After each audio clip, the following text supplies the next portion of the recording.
Weird. Okay, that was weird.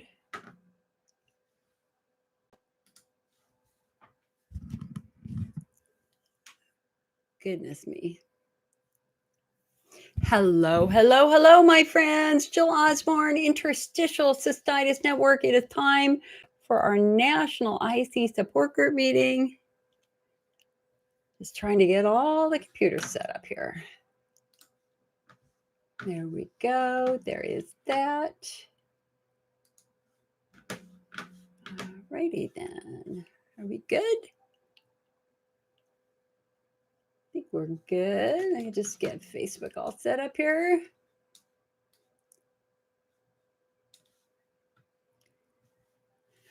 Okay, hello. I've been setting everything up for 20 minutes now. Let's see here. There we go. Hello, Nancy. How are you today? I'm trying to get this set up here.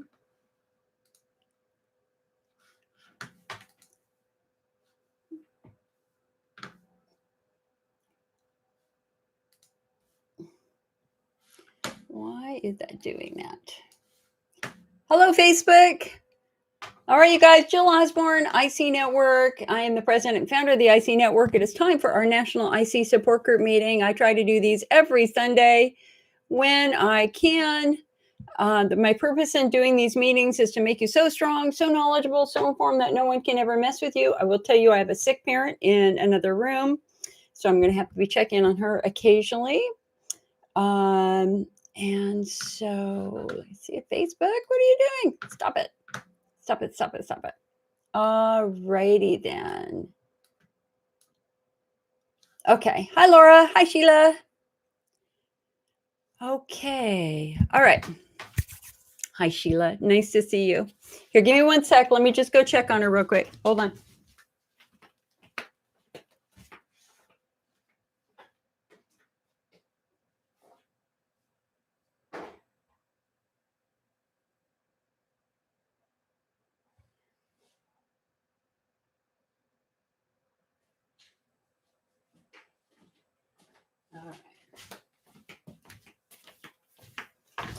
All righty. All righty. It's not COVID or anything like that. Don't need to worry about that. Joanna says, having my gallbladder taken out tomorrow. I'm extremely anxious. Holy moly, Joanna. Gosh, we certainly send you a lot of good love and support. You're going to get through this. The nice thing about gallbladder removal these days is that it is done as the least invasive way that they can do it. And so generally it'll be a laparotomy, ideally, where it'll basically be a couple of small incisions on your belly, and it's done all the time. So it's not, I was working with an IC patient last year. It was very interesting. She had literally she left for the hospital at 5 a.m. Her gallbladder surgery was 8 o'clock in the morning. She was home by 10.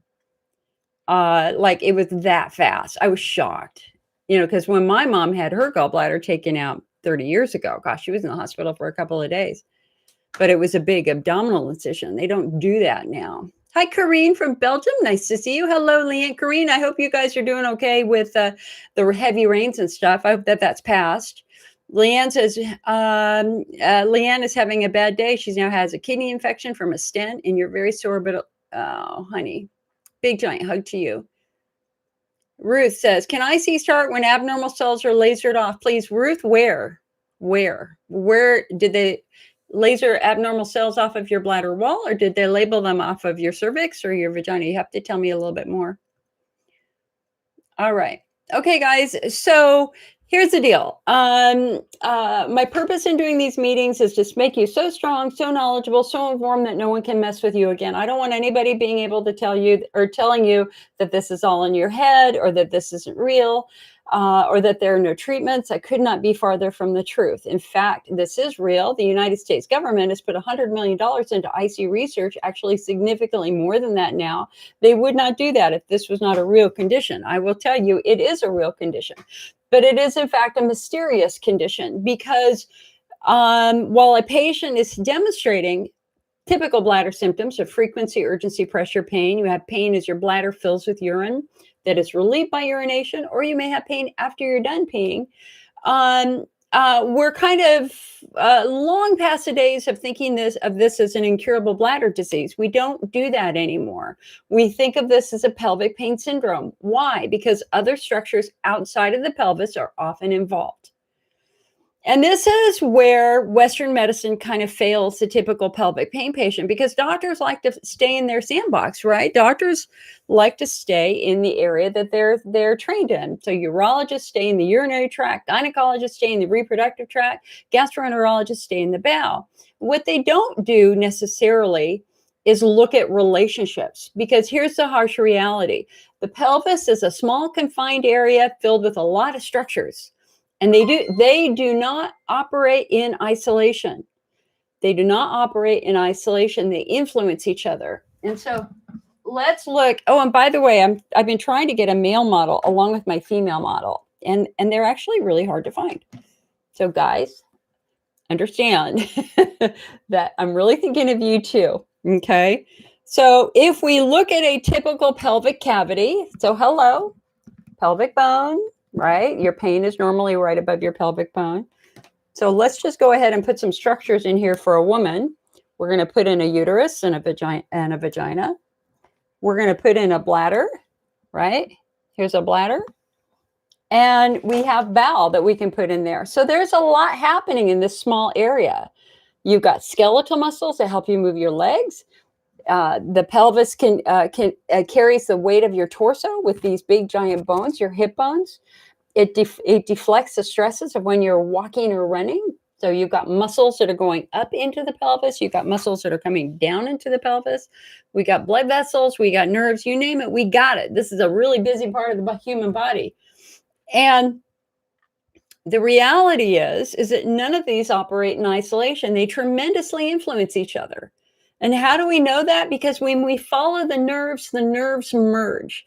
The nerves that support the bowel, the nerves that support the bladder, the nerves that support the vulva, the nerves that support the rectum. Guess what?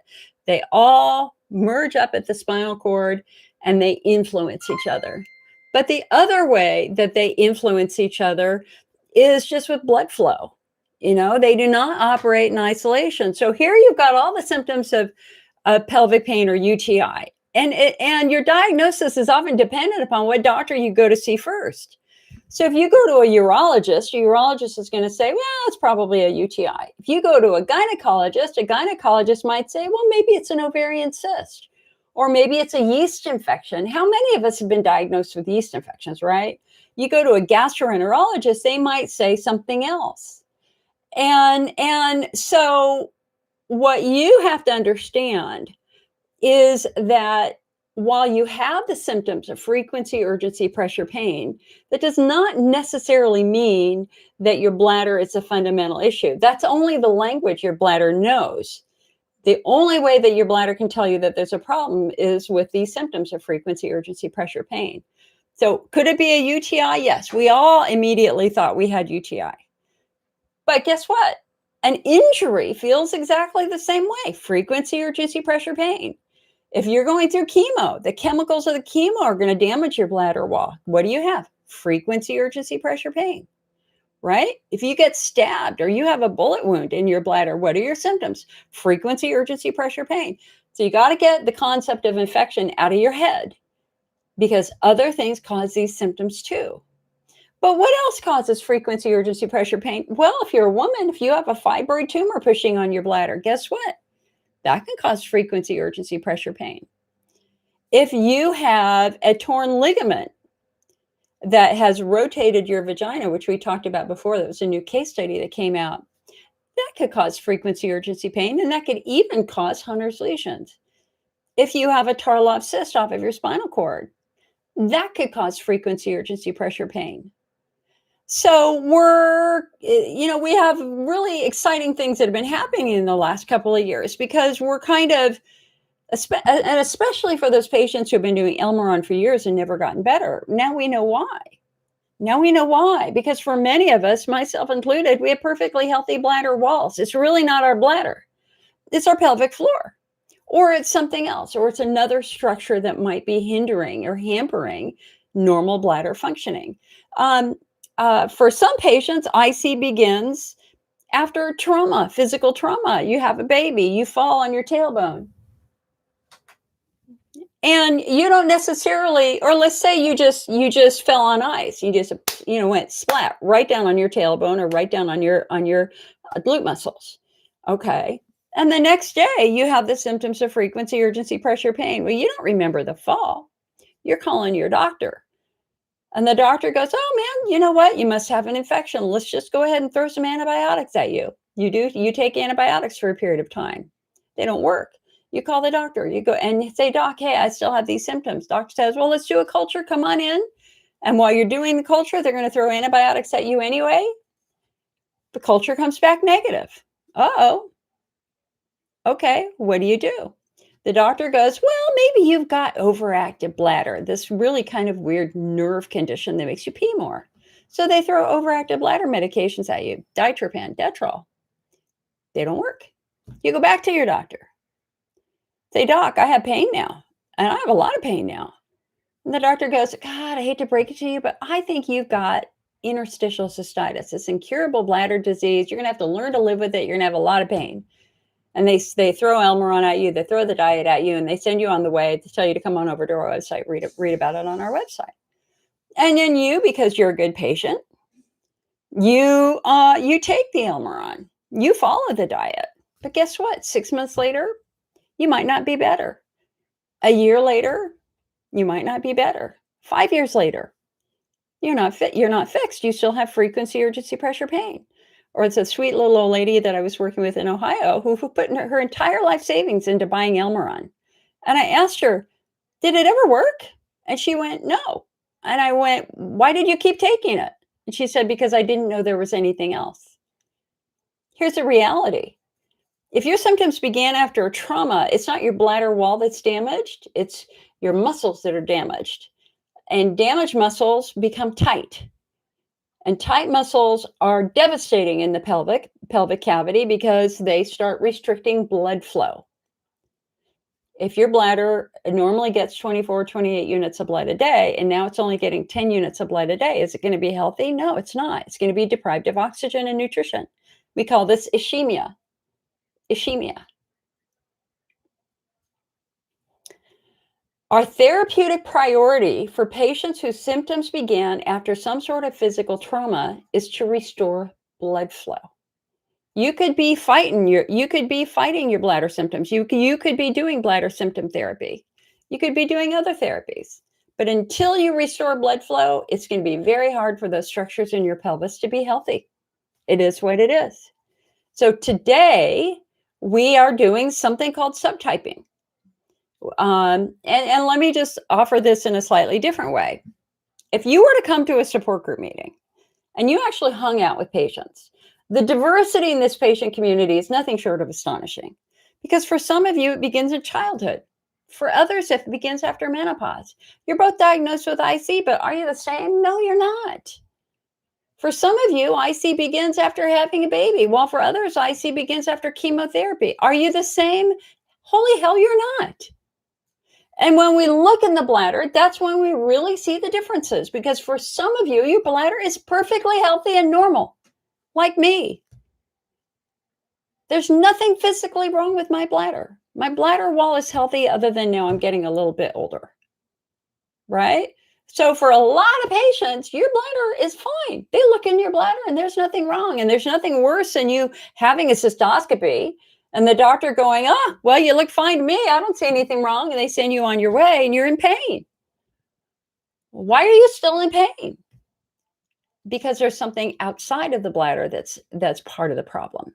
And they've missed it. They're not considering it. And that's what you have to do as a patient now. This is about you checking your boxes. You're just going to be on a quest to rule out stuff until we can figure out what the fundamental cause of this is. There's a difference between cause and effect. Yes, you got frequency, urgency, pressure, pain. Yes, it makes sense to try to treat those symptoms, but we always want to look for the cause. And so today we're doing something called subtyping.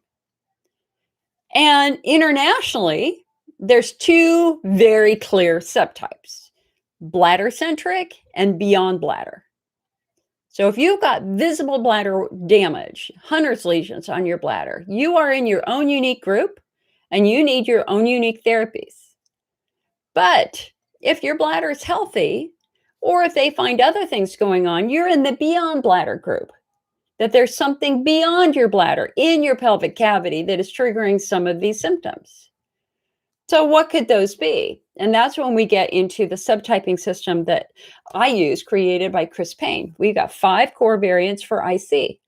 Number 1, Hunner's lesions. Number 2, bladder wall driven. Yeah, you got a legitimate bladder wall problem.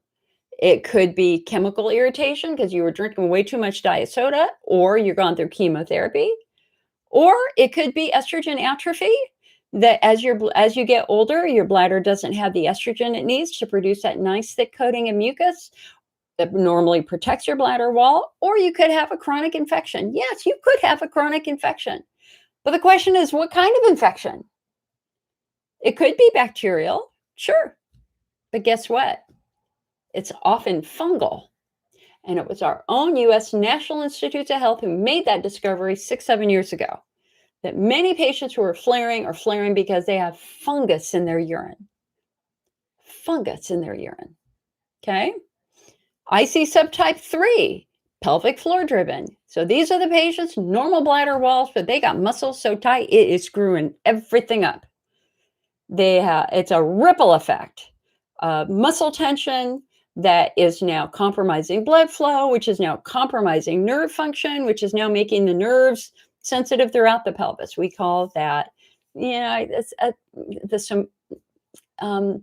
somatovisceral reflex, where the muscles are influencing other things happening in the pelvis, specifically the bladder, right?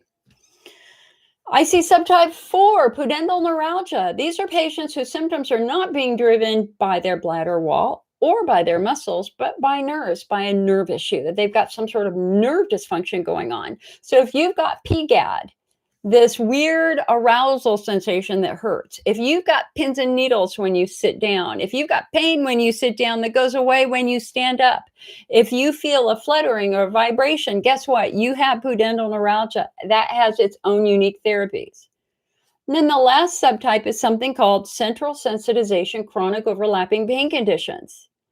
These are the patients who have a lot of different pain disorders. You've got bladder pain, you've got vulvodynia, you might have rectal pain, you might have stomach pain, you might have super sensitive skin. You might have a wicked sense of smell where you can smell things that other people can't smell, and smells make you crazy. You might be food sensitive, medication sensitive, et cetera, chemically sensitive, et cetera. That is not a bladder disease. That is a central nervous system maladaptation. And we now know how to fix that. And I can get into that in a bit. So it's about calming and soothing the nervous system, specifically an area of your brain called the amygdala, that when we calm the amygdala, when we calm the fight or flight response, that we can get all those nerves to calm down. And guess what? Pain resolves or gradually reduces throughout the body. And I can get into that in a bit. That's a whole nother conversation. So I know that you're in your brain, you're either going UTI, or you're going IC, and you don't understand the importance of maybe taking estrogen if you are older. Like if your symptoms began after using birth control or perimenopause, menopause, we know what that is. It's called the genitourinary syndrome of menopause. And your doctor has said, hey, here's some topical estrogen cream. It's really important that you use it. And you're like going, why? Why would I do this?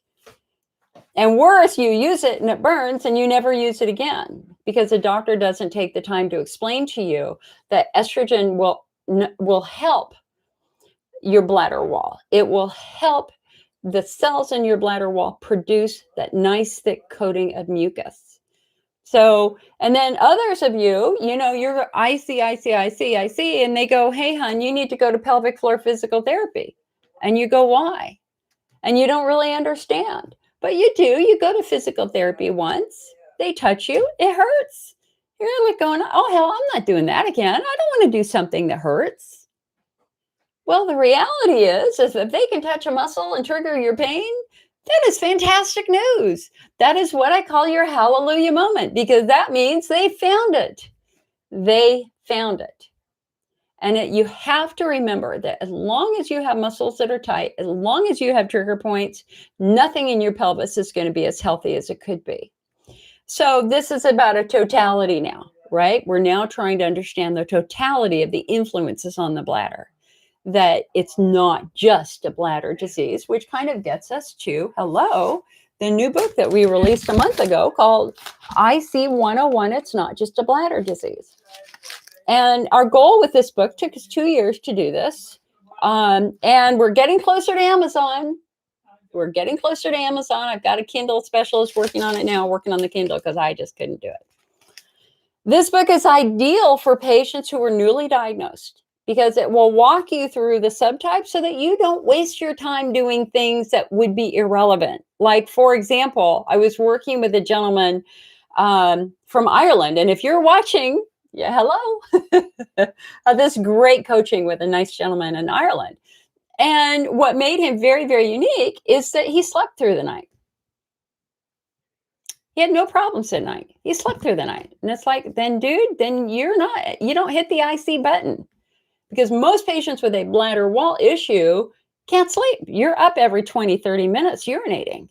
The fact that he could, in fact, sleep through the night points us in a very, very different pelvic floor. And he did some pelvic floor therapy, and they found that his muscles were very weak, and weak muscles become tight muscles. So this book will help the newly diagnosed patient understand those connections. But the other group of patients that this book is for are for the what I call the grizzled IC veterans. And you know who you are, man. You've had symptoms for years, and you're nowhere close to being where you want to be. That you've done bladder therapies, but the problem is you keep flaring. You're not responding to therapy, or you're getting worse rather than better over time. And what the American Urology Association says is, hey, if you are not responding to therapy, if bladder therapies do nothing for you, and you are in fact getting worse rather than better, we need to take a step back and revisit the diagnosis, because clearly we've missed something. If bladder therapies don't work for you, then maybe it's not your bladder. Could it be endometriosis attached to your bladder wall? Could it be a fibroid tumor pushed over that's pushing on your bladder? We know that many patients with fibroid tumors have frequency urgency pressure pain. We had a research study last year which showed that when you remove the fibroid, the bladder symptoms resolved in 70 to 80% of the patients. So I don't want you to give up. I don't want you to feel like there's no hope. I don't want you to assume that you're going to be living in pain for the rest of your life. I had a doctor say that to me 28 years ago. He said to me, you will forever be a burden on your family. This is your life. Get used to it. And I said, oh, F you. Well, I said that in my brain. I didn't say that to them. What I said to him was, how dare you say that to me? I will prove you wrong, you son of a bitch. How dare you say that to me? And that was my wake up moment. Instead of going home and hiding and becoming this victim, I went home and I got pissed off, and I started reading. And 3 months later, started a support group. And a year after that, chaired my first IC conference and started the IC network. It is now 28 years later. And you know what? That son of a bitch was wrong, because I don't live with pain anymore. I have not had severe pain in at least 15 years. At least 15 years. And here's the other thing I learned. The other thing I learned is that my bladder is completely healthy. All the bladder therapies we did back then, pointless. My problem is my pelvic floor. And my problem is my central nervous system, in part because I'm a redhead. I have a lot of sensitivity as a redhead. Okay, so I'm not the IC subtype 1 or subtype 2. I'm IC subtype 3 and IC subtype 5. And what works for me the most is pelvic floor physical therapy. That's what fixed me. So I don't want you to suffer anymore. Now, normally when I do these meetings, of course we try to do them every Sunday. Of course, we're now entering fire season. I heard the fire bombers go over right when I was starting. So if I'm not here on a Sunday, don't freak out. It just means something else is going on. It's okay. I like to do a 30-minute intro or some sort of lecture, and then we take your questions, and then we might do a Zoom meeting too. So you just had my intro, and if you find these meetings helpful, please come on over to our website and think about getting this book or becoming a member, because that's what pays for me to do this, right? We are a national publishing company dedicated to pelvic pain, and I'm the longest serving IC support group leader in the nation, 28 years. All right. So let's go ahead. So we're simulcasting live on YouTube and Facebook. When I'm looking straight, I'm looking at YouTube. Hello, YouTube. When I'm looking slightly up, that's the YouTube camera. But I'm also simulcasting on Facebook. And although Facebook, you're seeing me head on, I actually have to look over here on another computer to see what you're asking. So let's just go ahead and take some of your questions. Riley says, I have an appointment with a urogynecologist on the 18th. I have been tested for UTI several times. It certainly isn't that. I don't really have pelvic pain. I have a lot of other symptoms, though. Do you have suggestions about talking to the doctor before my appointment, or anything I should know before I talk to the doctor? Yeah. So, Riley, I would be doing a couple of things. And this is, I always say, the devil is in the details here. I need you to be I need you to take some time before your appointment to really start taking some notes about what your symptoms are. So if you can, do like a 3-day voiding diary. Just start tracking, just for 3 days. Like, how often are you urinating? So, get a piece of paper or get a little spiral notebook, write down the time that you urinate and an approximate volume. You don't have to measure it. Just do a squirt, a drop, a squirt, a tablespoon, whatever, half a cup, quarter cup. And then rate your pain on a scale of 1 to 10, right? So that you can very clearly convey to him how your bladder is behaving. Because we want to know, are you up every 15 minutes a night, or do you sleep through the night? Because that will absolutely influence where that diagnostic workup is going. Okay, so that's number one. Let's get some good basic data. The next thing I want you to do is I want you to start making a list of your symptoms. And it's not, and guys, you heard me say this. Please do not say that you have pain down there. That's not useful at all. I need you to be descriptive. Where is your pain? Is your pain inside of your body, or is it outside of your body? Is it on your skin, or is it inside of your body? Is it centered? If we let's look at this model again, right? So here's your bladder, right? So your bladder, of course, it's not holding itself up because it's not attached properly. Your bladder is right over, there you go, is right over your pubic bone. So do you have pain that's centered right above your pubic bone, or is your pain to the left of center or to the right of center? Is your pain shallow or deep? Do you have rectal pain? Is there any other pain going on? Do you have pain shooting down your leg? Do you have pain in your lower back? Are there any weird symptoms that happen just once in a blue moon where you sit down and you feel a fluttering? The devil is in the details here. So take the time to just kind of write what your symptoms are and pay attention to the weird symptoms. And then ask yourself, what makes it worse? What makes it worse? Food? Sitting? Sex? Driving in a car? Versus what makes it better? Heat? Ice? Water? And is there a time of day when your symptoms are worse? Do you wake up and you're good? Man, you're laying in bed and you don't feel a thing. You feel great. And as soon as you bend up and sit on the side of your bed, the pain starts. That's important. That's a pudendal neuralgia. I mean, if you're sleeping well at night and you're fine, but as soon as you sit on the side of your bed, the pain starts, bam, we know what that is. That's a pudendal neuralgia, and that's got to be treated usually with a nerve calming therapy combined probably with some pelvic floor physical therapy. The other thing I really need you to do, hun, is I need you to try to study your anatomy a little bit. You know, you got to know where your structures are. Where is your urethra? Where's your ureter? Where's your bladder? There's some basic anatomy here that it's very important when he starts talking that you will be able to understand. As an example, the urethra in a woman is about the size of your little finger, and it is what drains urine out of your bladder. And so if you have urethral pain, and urethral pain is very sharp. It will kind of stop you in your tracks. Like as you're doing your thing, you go, "Oh, okay, what was that?"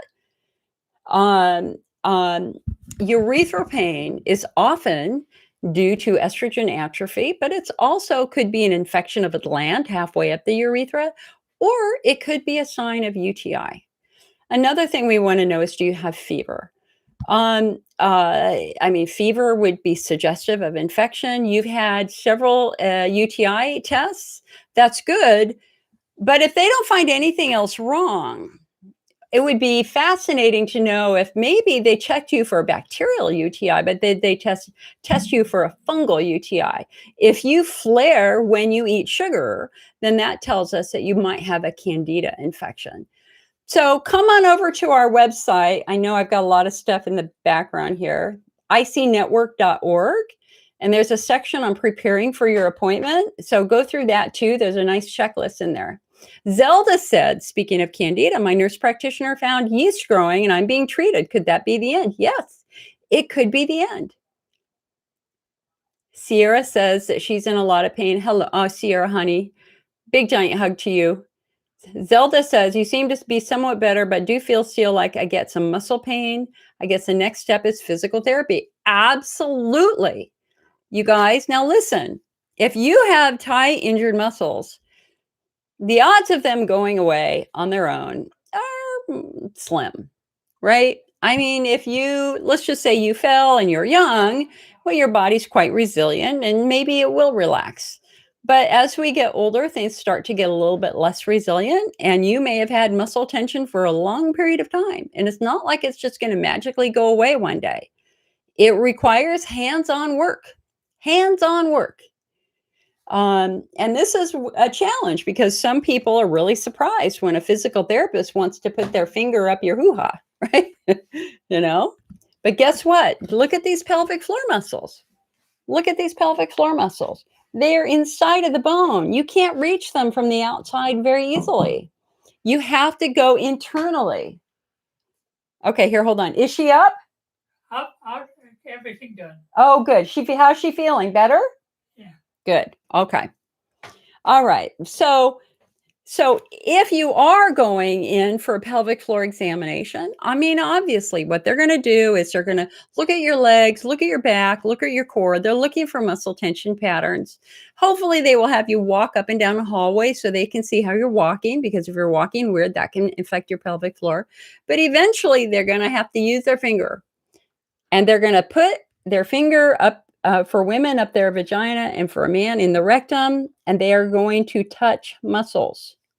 Right? And you will notice that these muscles are very flat. They sit atop the bone, right? They're supposed to be flat because they shouldn't be bending up into this cavity where they will start influencing other structures. So your physical therapist is going to look at your muscle tone, and they're going to start touching muscles, just like I'm touching muscles here. And if they can touch a muscle and trigger your pain, that, my friend, is your hallelujah moment. Hallelujah moment. Leanne here on Facebook says, I keep trying to warn people that hysterectomy can make your IC 100 times worse. I was put through temporary menopause for endo, and it caused me to spend a month in the hospital on a commode. Well, girl, holy hell. So Leanne's right. I mean, Leanne's absolutely right here. is that and we know that one of the risk factors for quote unquote IC is pelvic surgeries. Why? Because when you have a hysterectomy or any other type of surgery down there, you're traumatizing muscles. So what happens is we now have direct muscle injury, which means you're now going to have fibrotic tissue adhesions. Uh, um, and those muscles have the potential of becoming extremely tight. And that is what happened to me after my hysterectomy 4 years ago. Extremely tight muscles. It required extensive pelvic floor physical therapy to get my muscles healthy. But the other way the hysterectomy messes with you is it reduces your estrogen. If they've taken your ovaries, as they took mine, you go immediately into menopause, and that that takes a toll throughout your body. Your skin immediately ages, like you age 10 years in a year. Hello, right there, you can see it. But it means that your bladder now doesn't have the estrogen that it needs to produce mucus, and you are now potentially in the genitourinary syndrome of menopause. All right.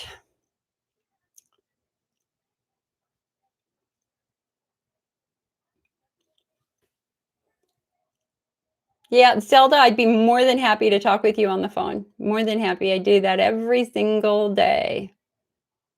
John says, for me, bowel movements always trigger pain, which take 2 hours to subside. So John, we have to really look at muscles there. I used to have, so if you have IC, IBS, vulvodynia, so remember, I had my first symptoms in 7th grade, then I had vulvodynia in high school, then I had ovarian cysts in college, and then I got IBS and all that other stuff, right?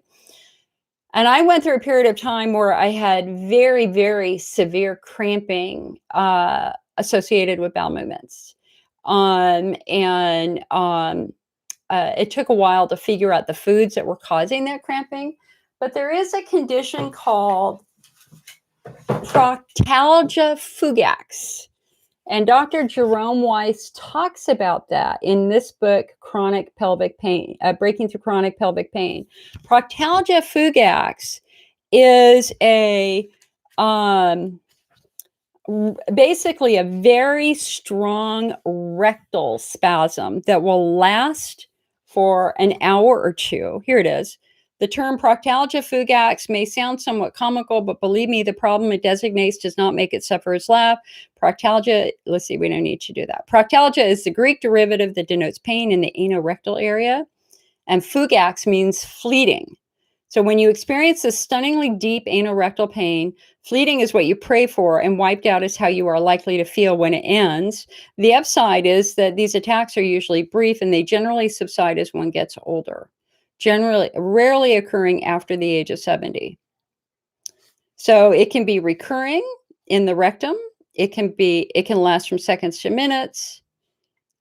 And they say 14% of the population has this disorder. It can come on suddenly, yada, yada.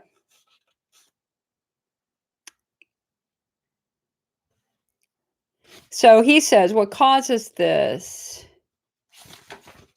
The mainstream medical community considers this to be poorly understood benign disorder of the GI tract, however, that can be controlled with medications. However, based upon my clinical findings, I feel comfortable declaring pudendal neuralgia and trigger point spasms of the pelvic floor muscles to be the clear cause. So, John, what's going on with your pelvic floor? That's what I would want to know. And you guys, please understand that I can't give you medical advice here. That's not what I do. My job is to give you new ideas to explore, and my fundamental job is to kick you in the butt and get you back to your doctors with some new questions to explore. Riley says, my symptoms go away during the first few days of the period. The rest of the time I pee almost every second. That tells me that you're very hormonally driven.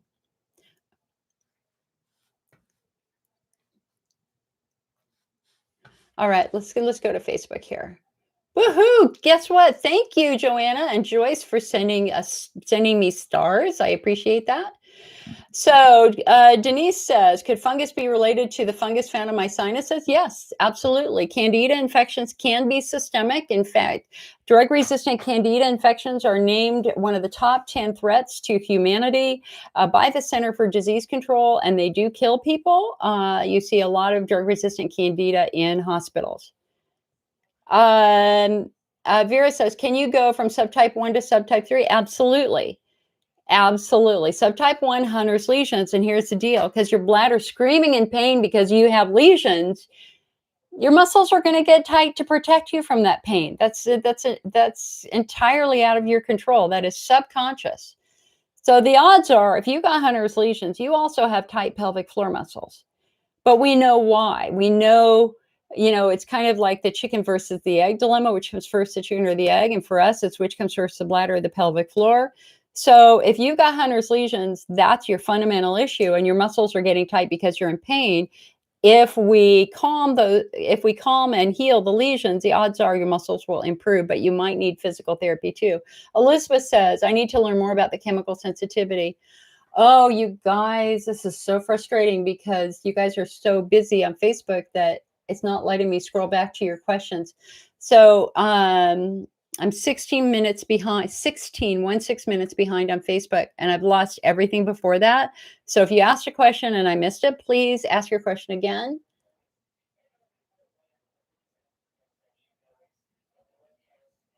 Ellen says, you're so fabulous and amazing. Thank you for starting the IC Network. Oh, honey, thank you. There comes a time when you finally realize why God put you on this planet, and I think this is what I was meant to do. I love my job. Debbie says, my bladder is so much more painful when my period is here. Can you offer advice? Some patients are extremely hormone sensitive. And so what we find is that the bulk of patients tend to be better when their estrogen levels are high.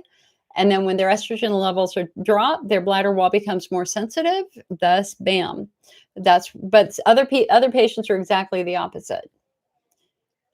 Track it. If you can, start tracking your symptoms related to your menstrual cycle for a couple of months, and let's look for trends there. Judy says, how do antihistamines help? If you've got IC subtype 1 or IC subtype 2, that means your bladder wall's damaged. Urine is now getting into the deeper tissues of your bladder wall where you have mast cells. And those irritated mast cells release histamine. It's like a mosquito bite. When you get a mosquito bite and that mosquito injects venom, your mast cells release histamine, and that is what causes all the swelling and burning and pain. That same process is happening in the bladder wall. So an antihistamine can be remarkably helpful for some patients.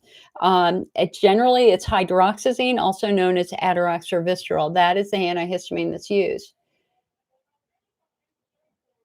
Jessica says, but if your nerves need help, physical therapy can't help you anywhere near as well. But we have to understand why your nerves are compromised, hon. I mean, now listen, if you've got IC subtype 5 central sensitization and your pelvic floor is healthy, then there's no reason for you to do pelvic floor physical therapy. We're going to instead be doing things that are going to be calming your central nervous system down.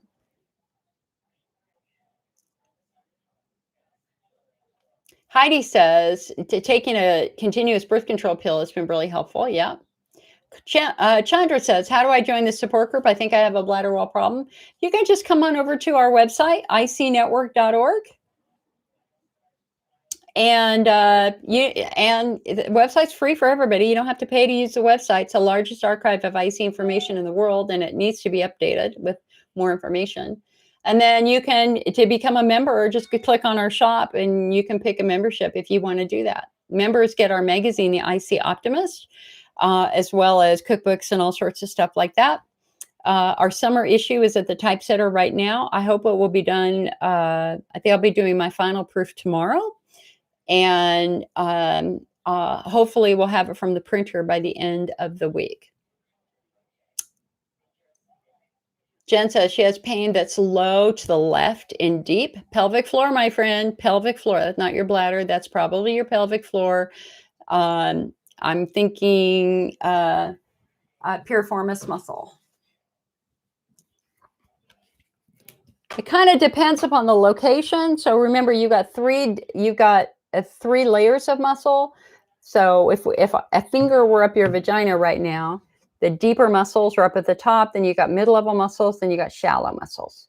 The fact that your pain is deep tells us it's going to be one of the deeper muscles, which is probably, going to be up here or way back here, right? Piriformis muscles, obturator muscles. Hi, Kayleen. Hello, Carolyn. So Ellen says, so if Elmeron has helped me all these years and it's a bladder wall problem, I'm tapering off Elmeron right now because I recently found out about the retinal problems. I'm taking the Desert Harvest Aloe 3-cap 2 times a day. I've had 2 flares since tapering Elmeron. Is there anything else I should be taking? I'm pretty much following the IC diet. So yeah, I mean, listen, if the Elmeron helped you, then that tells us that you're bladder wall driven, probably IC subtype 2. And when it comes to supplements, what you really need is a supplement that contains chondroitin. It's the chondroitin that has been proven in research to improve the superficial integrity of the bladder wall. So the aloe can be soothing, but it's the chondroitin that kind of has more of a building effect, a protective effect. And so the typical supplements that are used in that circumstance are going to be Bladder Builder, Bladder Rest, Cystomin, Cystoprotect. Those are the top supplements by far for patients who are transitioning off of Elmeron. I have on the front page of our website, I've got 2 new sections, one that talks about the retinal disease and the other that talks about what are your options if you're trying to get off of Elmeron. I had a really interesting discussion last week with a lady who was just diagnosed with a retinal issue. It's pretty severe. She wasn't part of the IC network or any of the IC group. She didn't know anything about the pigmentary. And I went through the subtypes with her and she was stunned because she didn't know about these other variants of IC. So she was quite excited. She was doing really well with Cystomin, which is a chondroitin supplement. But I sent her off to get her muscles checked too. David says, sometimes the doctors get mad if you can't describe the pain you're having. Absolutely. Jessica says, I'm passing over the nerve blocks. I'm not. I just really haven't talked about that in depth. Nerve blocks are really applied to patients who have pudendal neuralgia. So if you've got PGAD, if you've got pins and needles, if you've got very clear symptoms that a nerve is compromised, we're going to be doing things that will calm the nerve down. That can be a nerve block, or it could be Neurontin, gabapentin. But we're also going to be trying to figure out where the nerve is compromised. Usually it's by tight muscles, and working on that too. So I had pudendal neuralgia after my hysterectomy, and I had pins and needles on my vulva that was baffling. They all thought it was yeast. I thought it was yeast, and it turned out, no, it wasn't yeast at all. It was a compressed pudendal nerve. And so what they gave me was like a Vaseline jelly of Elmeron and lidocaine combined with a physical therapy. And that stopped it. It took about 6 weeks, but it did stop it.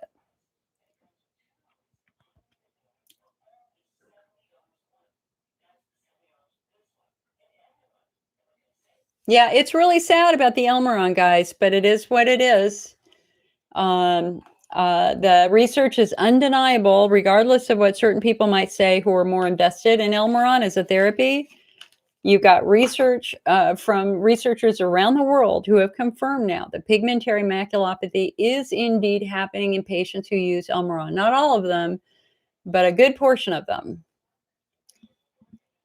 And I that was the single most difficult story I've ever had to share on the IC network and in these meetings. And if you go back to 3 years ago to our meeting after Labor Day that is recorded live, you can see me crying on the stream talking about that. It's just heartbreaking.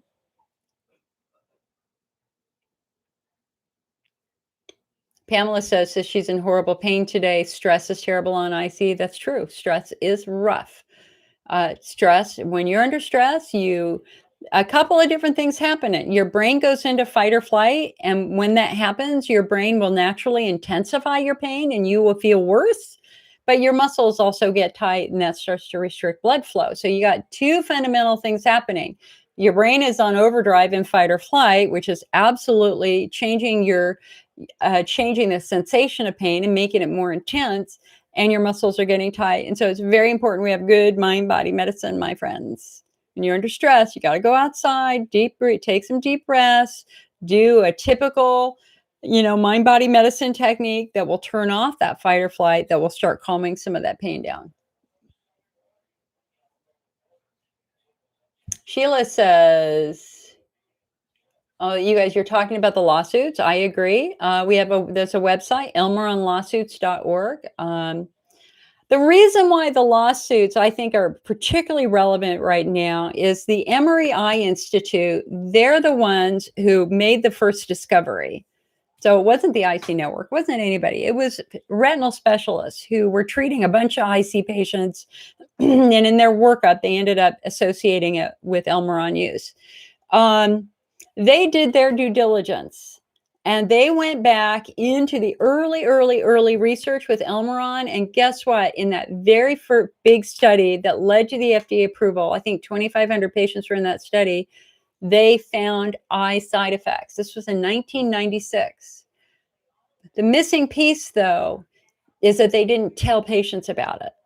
And I was a support group leader back then. I had all the promotional materials back then. So if you look at the educational materials that patients were given and doctors were given, it didn't talk about eye disease or to look for eye disease. Although if you look at the drug information sheet in the little tiny print on the back side, you'll see one little line about eye symptoms. But they certainly didn't go out of their way to let patients know that they should have their eyesight checked. And I think that that's really the grounds for some of the litigation right now, is to try to understand why the company didn't inform patients of this potential risk.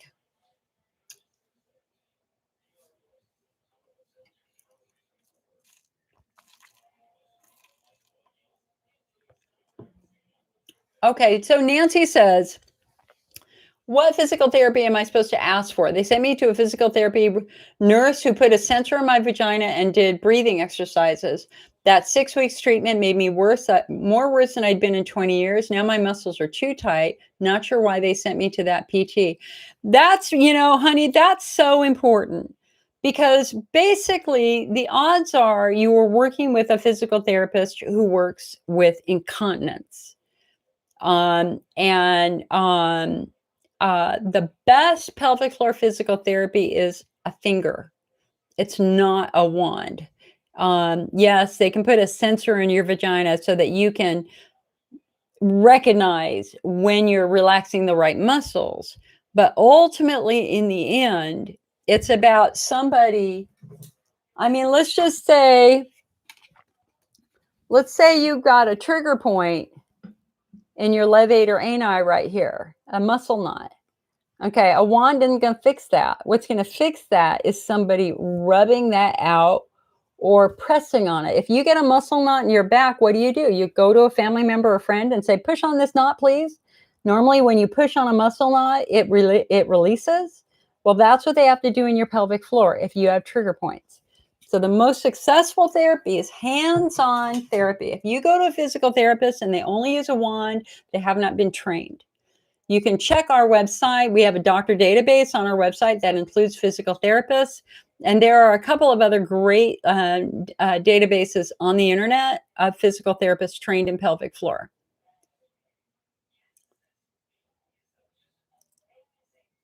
John said, my pain is always on my left side, close to the bottom of the bladder. But that's where your bowel goes, basically from your hip straight down and then over to your rectum.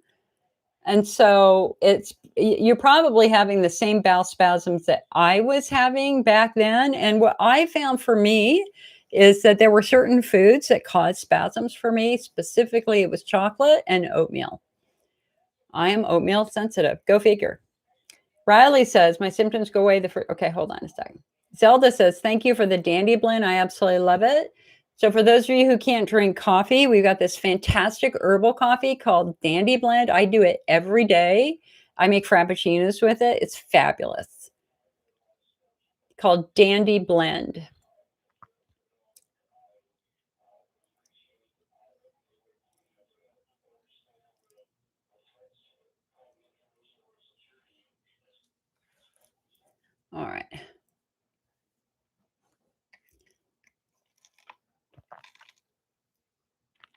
This is my breakfast and lunch. Tammy says, what is going on when I feel my bladder is literally shaking? This is not usual pain, but occasionally I do experience urgency during or after. So, Tammy, you're either having a bladder spasm or you're having a pelvic floor spasm. So, a bladder spasm usually occurs as the last couple of drops are coming out of your urethra. And that's because you know, I think that bladder spasms happen for one of two reasons. Number one, your bladder wall is profoundly injured and irritated. I mean, because think about it. How can the bladder communicate to you that it's in distress? It gives you frequency, urgency, pressure, pain. But if it's profoundly injured, is it going to start tremoring? Maybe it could. But the other time it happens sometimes is here you've got irritated bladder walls, and then you empty your bladder, and guess what happens? Woo, the irritated bladder walls touch each other. And they sometimes they go, woo, they don't like to touch each other. That touching irritates. So it's either your bladder wall that is just irritated as hell. Hold on, that's something flying over. Or it's your pelvic floor. So if it's a bladder spasm, there are very good medications, antispasmodic medications that will normally turn it off in 20 minutes, ditropan or Detrol. So you could ask your doctor potentially, tell them that your bladder might be spasming. If the ditropan or Detrol turns it off in 20 minutes, then we're gold. We know what it is. But if it has no effect, then it's probably your pelvic floor. And that means you need to get over to pelvic floor physical therapy and get your muscles checked.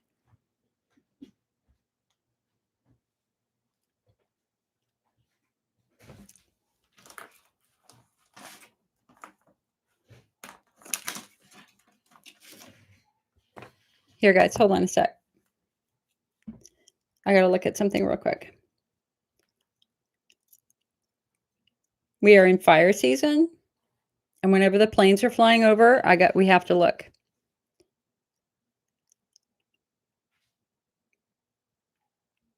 Because we almost burned last year. The fires got 3 houses from my house. So I gotta be smart. All right, the fire's not in my county. It's probably over in Napa County. All right. Okay. Or Solano County. They move fast, guys.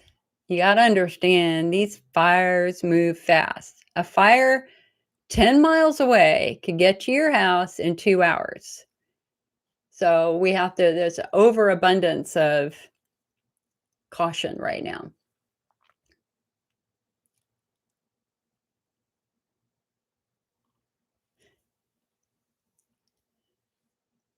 Pamela says, I have IC and fibromyalgia as well as PHN.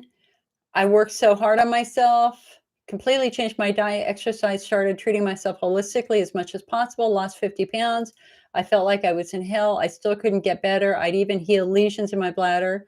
Then last week, something happened and there was no more controlling anything. I was literally screaming in pain. Husband took me to the ER. And you had a CAT scan and an MRI. I was in emergency surgery. Your L4 and L5 had ruptured to the point that your sciatic nerves were encapsulated and obliterated. Oh my God. Oh, honey. And guess what? After surgery, you can walk and you have your life back. Guys, listen, Pamela's story here is so freaking important because she changed her diet, she did exercise, she did everything, but her pain never got better. And then guess what? It started getting much worse. And it turned out that her low back had ruptured, specifically around the nerves that control the bladder, L4, L5. Oh, honey, I'm so glad that they found this. Wow.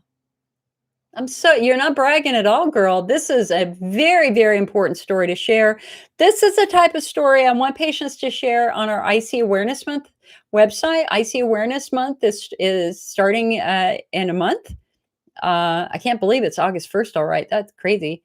What I'm trying to do for IC Awareness Month this year is I want to get as many different patient stories as possible that show the diversity in this patient population, but also show why bladder therapies may have been completely inappropriate in the first place.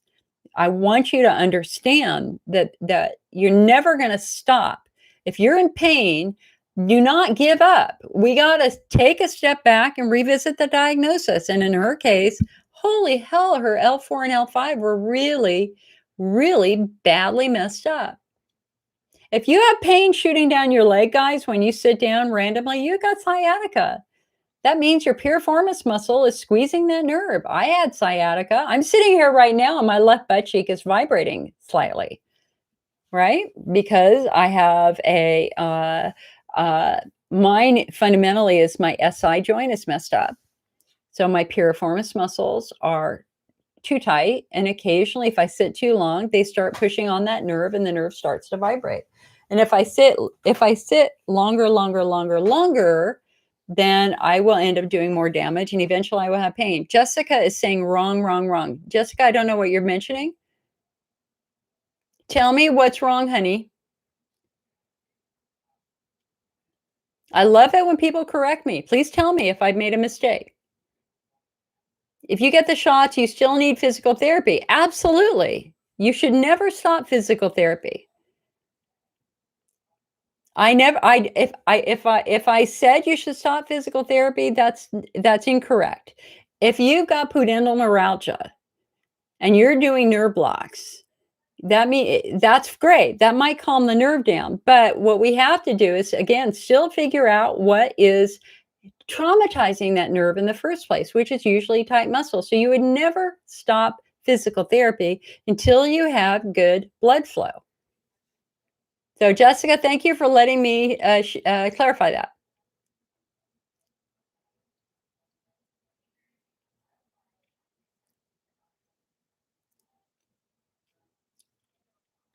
Jessica says no to gabapentin. Honey, gabapentin does work for some people, but that's the arsenal that doctors will throw at nerve pain. Gabapentin is one option that many, many patients have used somewhat effectively, some not effectively.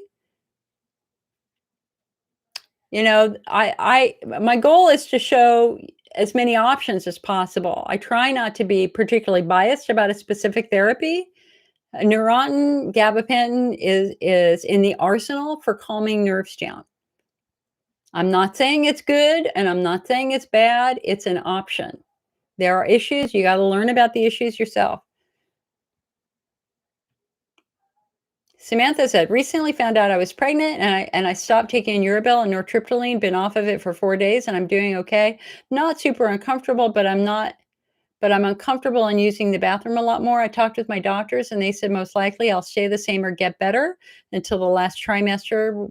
I was curious about other people's experience. Samantha, actually, that's one of our lead stories in our summer magazine is on pregnancy and IC. We go through all the current research. And what your doctor basically said is correct. Your first trimester it can be a bit more on the challenging side, especially because you have to go off of your meds. And what we see is frequency improves in the second and the third trimester. Urgency also improves, but not quite as well. And then once that baby is starting to put pressure on your bladder in that third trimester, it can be a bit more of an issue.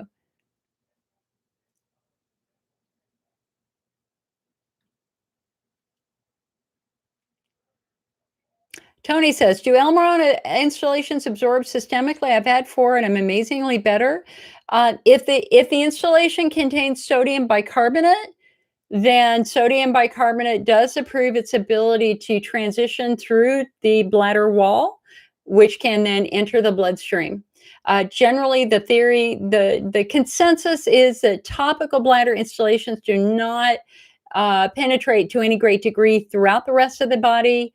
But the ingredient that will influence that is sodium bicarbonate, which is why if a doctor ever gives you permission to do installations at home, you should never, ever, ever play with the formula, especially sodium bicarbonate, because if you put too much sodium bicarbonate in there, you could literally cause massive systemic problems. You always, with a bladder installation, you always use the formula they gave you. Do not play with sodium bicarbonate in particular. Lorraine says, I always went into a complete remission with all my pregnancies, which makes me think my pain is pelvic floor related. I don't know, hun. I mean, because your hormones really stabilize, you become pretty estrogen rich during pregnancy, and then when you stop breastfeeding, your symptoms come back, and that's when your estrogen levels tend to drop again. Hormones will influence the health of your bladder wall too.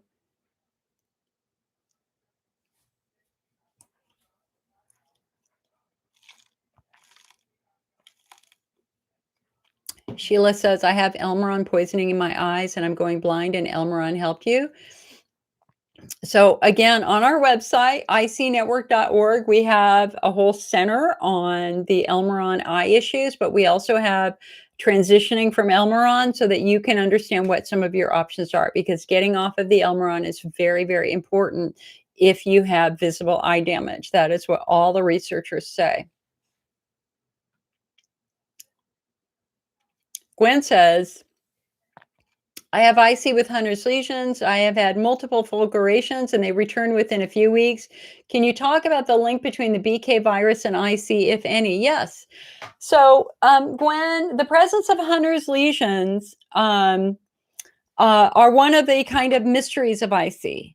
Why do these lesions occur on the bladder wall? And it's only in 5 to 10% of patients. Some people say more, but most people are in the 5 to 10% range. What was this mysterious bladder disease? I mean, because when you biopsy a lesion, there is profound inflammation in that lesion. And inflammation means your body's fighting something, right? That's warfare. That's how your body is clearly trying to best whatever the hell's going on in the middle of that lesion. It was researchers in Europe who 6-7 years ago were the first to discover in patients with lesions active virus in the urine of patients with Hunter's lesions.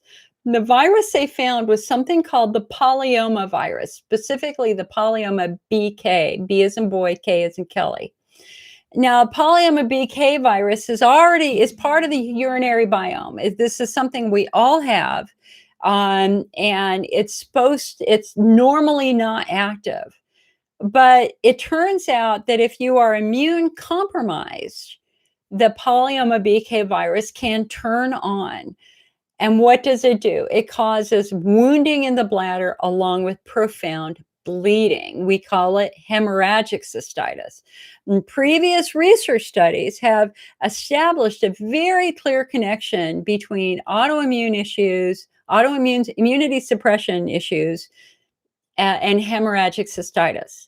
So we know that virus gets turned on. So if you have HIV, or if you have had some sort of transplant, and they have you on immunosuppression drugs, that's when the virus kind of turns on. But there are other moments when it turns on anyway, in a small group of patients.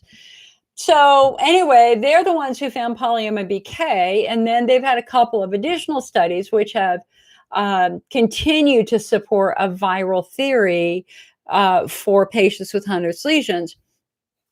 And over this 5-year period here, we're talking about it regularly in these meetings because you can have a next generation test to see if you have active virus, and they could potentially put you on an antiviral medication. So it was something that I started talking about and sharing with you so you could talk to your doctors about it. But what was interesting was our own National Institutes of Health was remarkably quiet about it for like literally 5 years. It's like, well, you're the IC experts in the United States. Tell us what you think about this viral theory. Well, it turns out they were doing their own viral study, and they released the data last year, and guess what? They found polyoma BK virus in about 5 to 10% of IC patients. So this polyoma virus is very, very important. It represents a brand new line of therapy that could be explored. But of course, we want to try to establish if you've got active viral infection, and having a next generation DNA urine test where they're testing for virus would be useful. This is not unusual because we know that the human papilloma virus can infect these tissues. Herpes can infect these tissues too. So it's not like we never knew that viral infections could happen in the bladder. We could. And now, of course, we have COVID, and there are a small group of patients who get COVID, and they've got severe IC flares for months and months and months and months. And we think that that's because they now have COVID infections and or residual inflammation in their bladder from that original COVID infection. There are 4 studies that found active COVID infections in kidneys, and I think 12 to 14 studies that have found active COVID virus in urine. So it's not that big of a stretch to think that COVID could be infecting the bladder wall in some patients.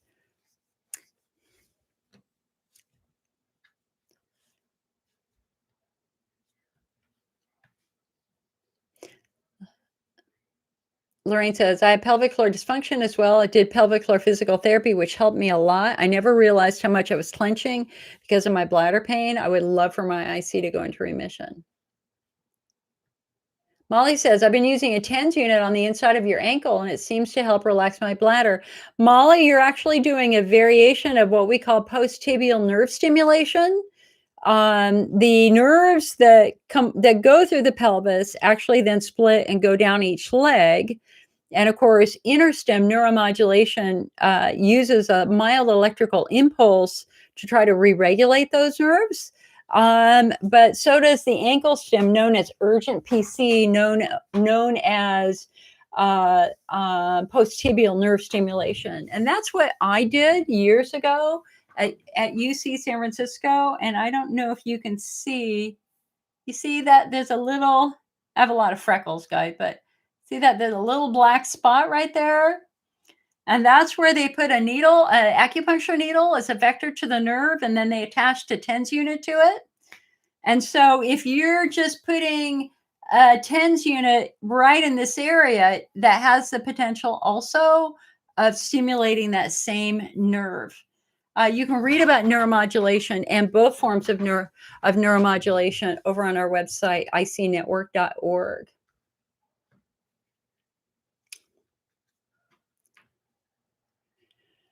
Let's see here. Shalai says, what else can you take instead of estrogen? I can't do hormone replacement due to blood clots. Well, it gets a little bit tricky, hun. I mean, there's no other. I mean, if you get blood clots from estrogen, you have to work with your doctor about finding a better form of something that might work for you. If you're dealing with external dryness, external irritation, you could use coconut oil. You could use something called V Magic, which is a very nice organic oil that will work and kind of quench the dryness you might be feeling on your vulva, etc. But I'm sorry, hon, that makes it very, very tricky.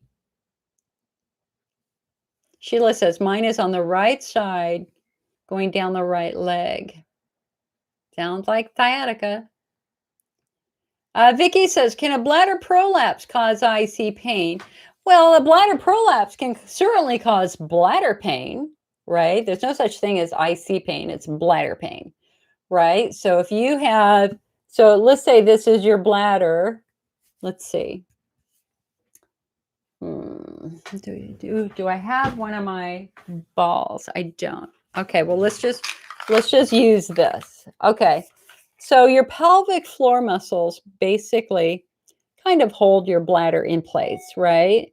But if they're weakening, what happens is you can end up with your bladder falling through your vaginal opening.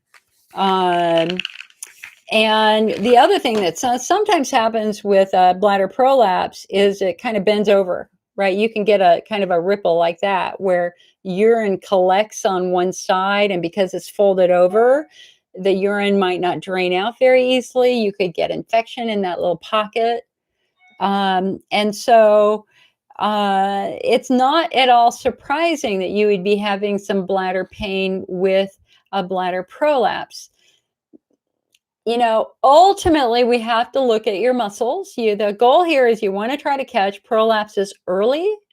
You want to catch your prolapses as early as possible to work on strengthening those muscles. And that's where doing something like a Kegel exercise might be helpful. But if your prolapse advances to a certain degree and your muscles really stretch out, there comes a point when a muscle therapy is not going to work and you have to surgically repair it. Sierra says, every time I cough, a little bit of urine comes out. So that tells me you have stress incontinence, a little bit of stress incontinence. And also, Sierra, we have the Dandy Blend in our store on our website. Pamela says, what do you think the odds of a lot of my pelvic pain being relieved after the surgery? I don't know. It'll be interesting.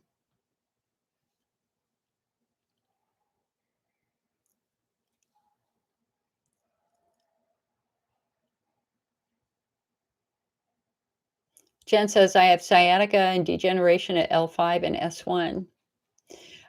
Susan says, what side of your ankle and which ankle? It doesn't matter which ankle. Both ankles have the same nerve. It goes down both legs, and it's on the inside.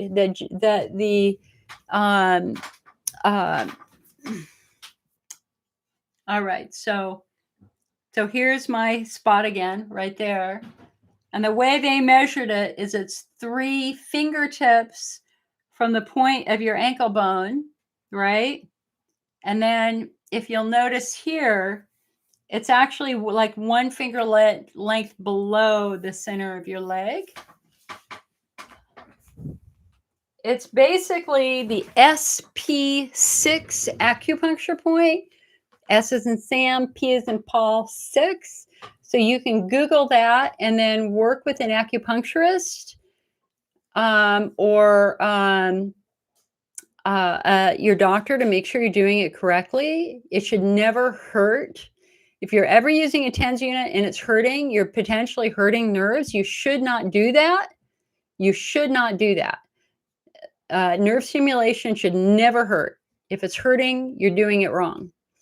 In terms of settings, hon, that's where I really have to be careful there. You really need to talk to your doctor about the right settings, although I can tell you that this book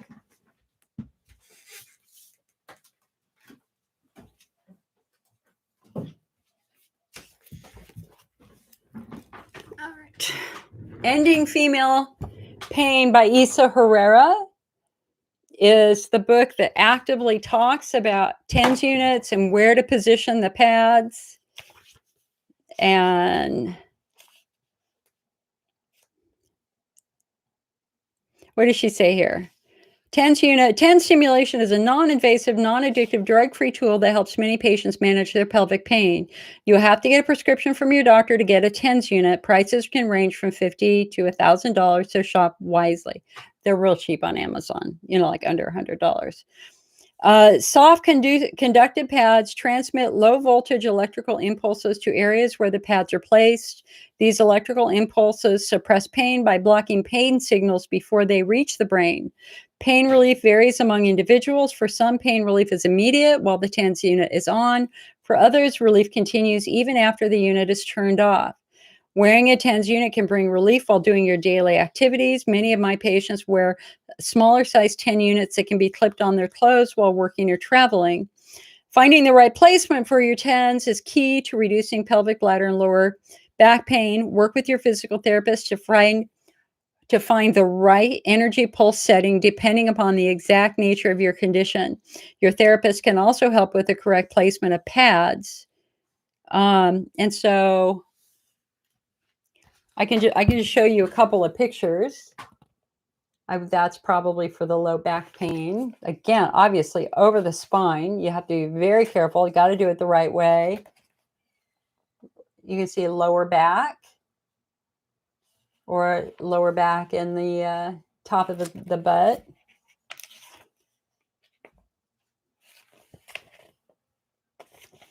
So you can see them along the hip bones, but you have to work with your physical therapist to find the right position for you.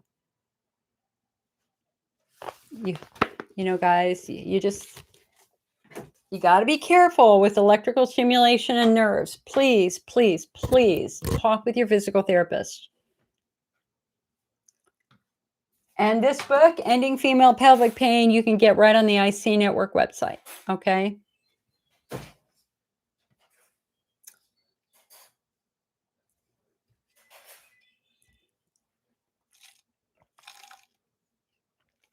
Danielle says, urologists and urogyns have stopped treating IC here, and we're still having trouble finding someone to do the instills. Huh, where are you, hun?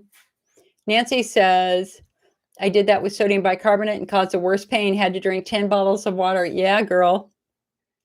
Live and learn. Pamela says, I've seen many people tell me that marijuana works for them, but it makes mine worse. Well, everybody's different, hun. I mean, you know, and it may be the type of marijuana that you used or the brand that you used. Maybe you used a brand that was massively contaminated by pesticides. Gwen says, I've been on biologic meds for years for psoriatic arthritis.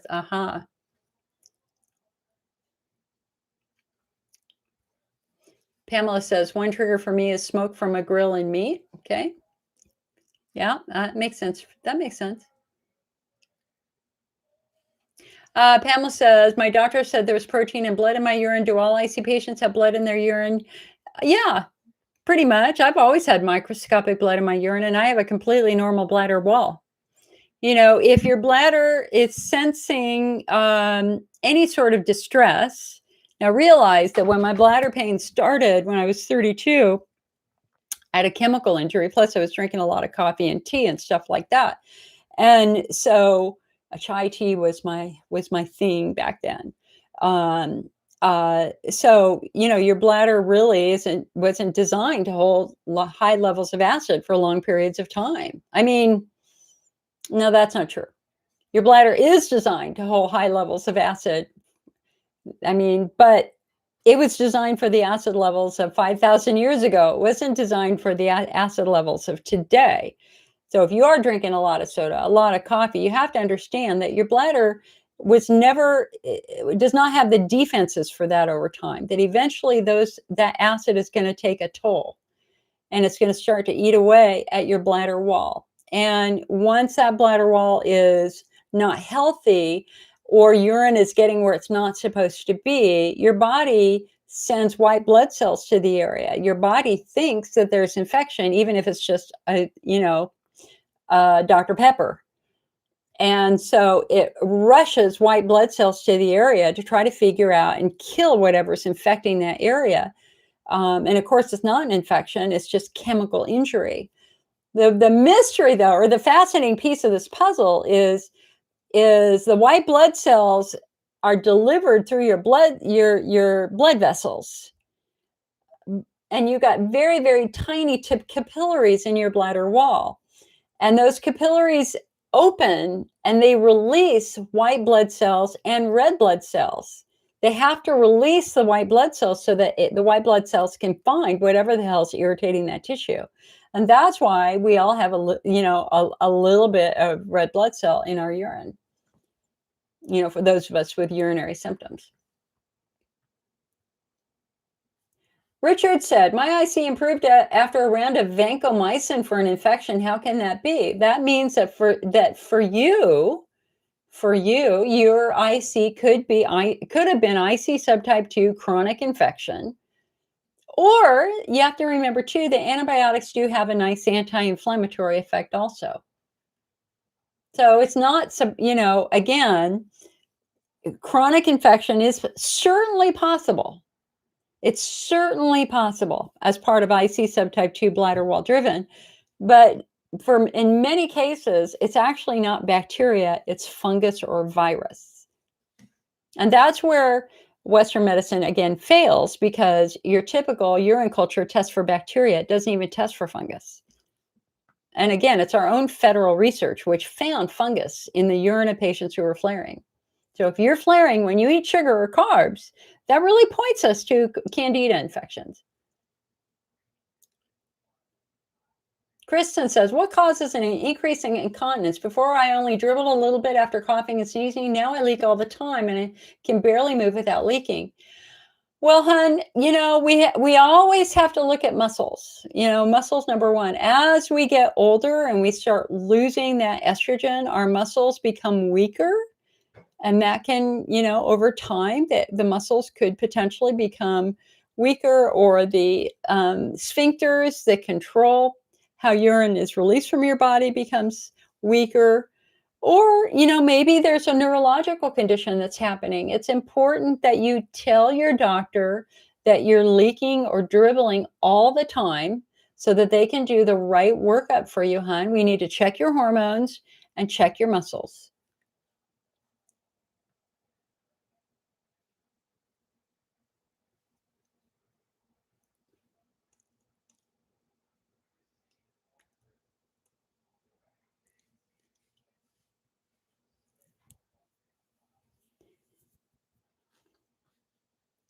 Lisa says, a few weeks ago, there was a mention of a new name for IC, something like chronic pain of pelvic and bladder. I don't recall and can't find anything on Google. I have it. Where is it?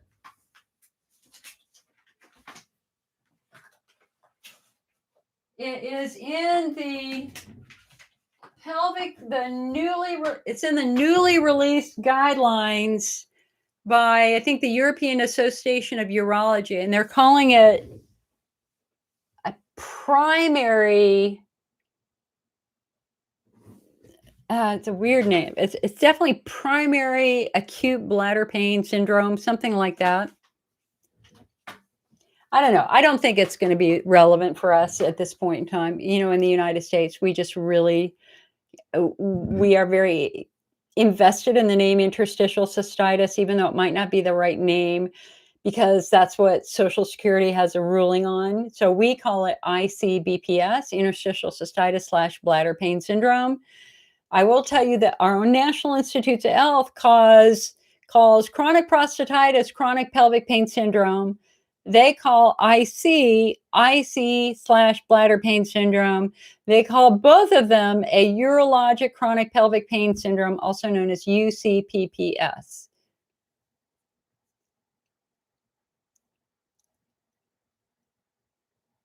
No, honey, it's new. The name change. Jane Malink at the International Pelvic Pain Society is one who told me that a couple of weeks ago. I didn't know anything about it. It was not at a meeting. The last meeting I was at was last fall, the International Pelvic Pain Society.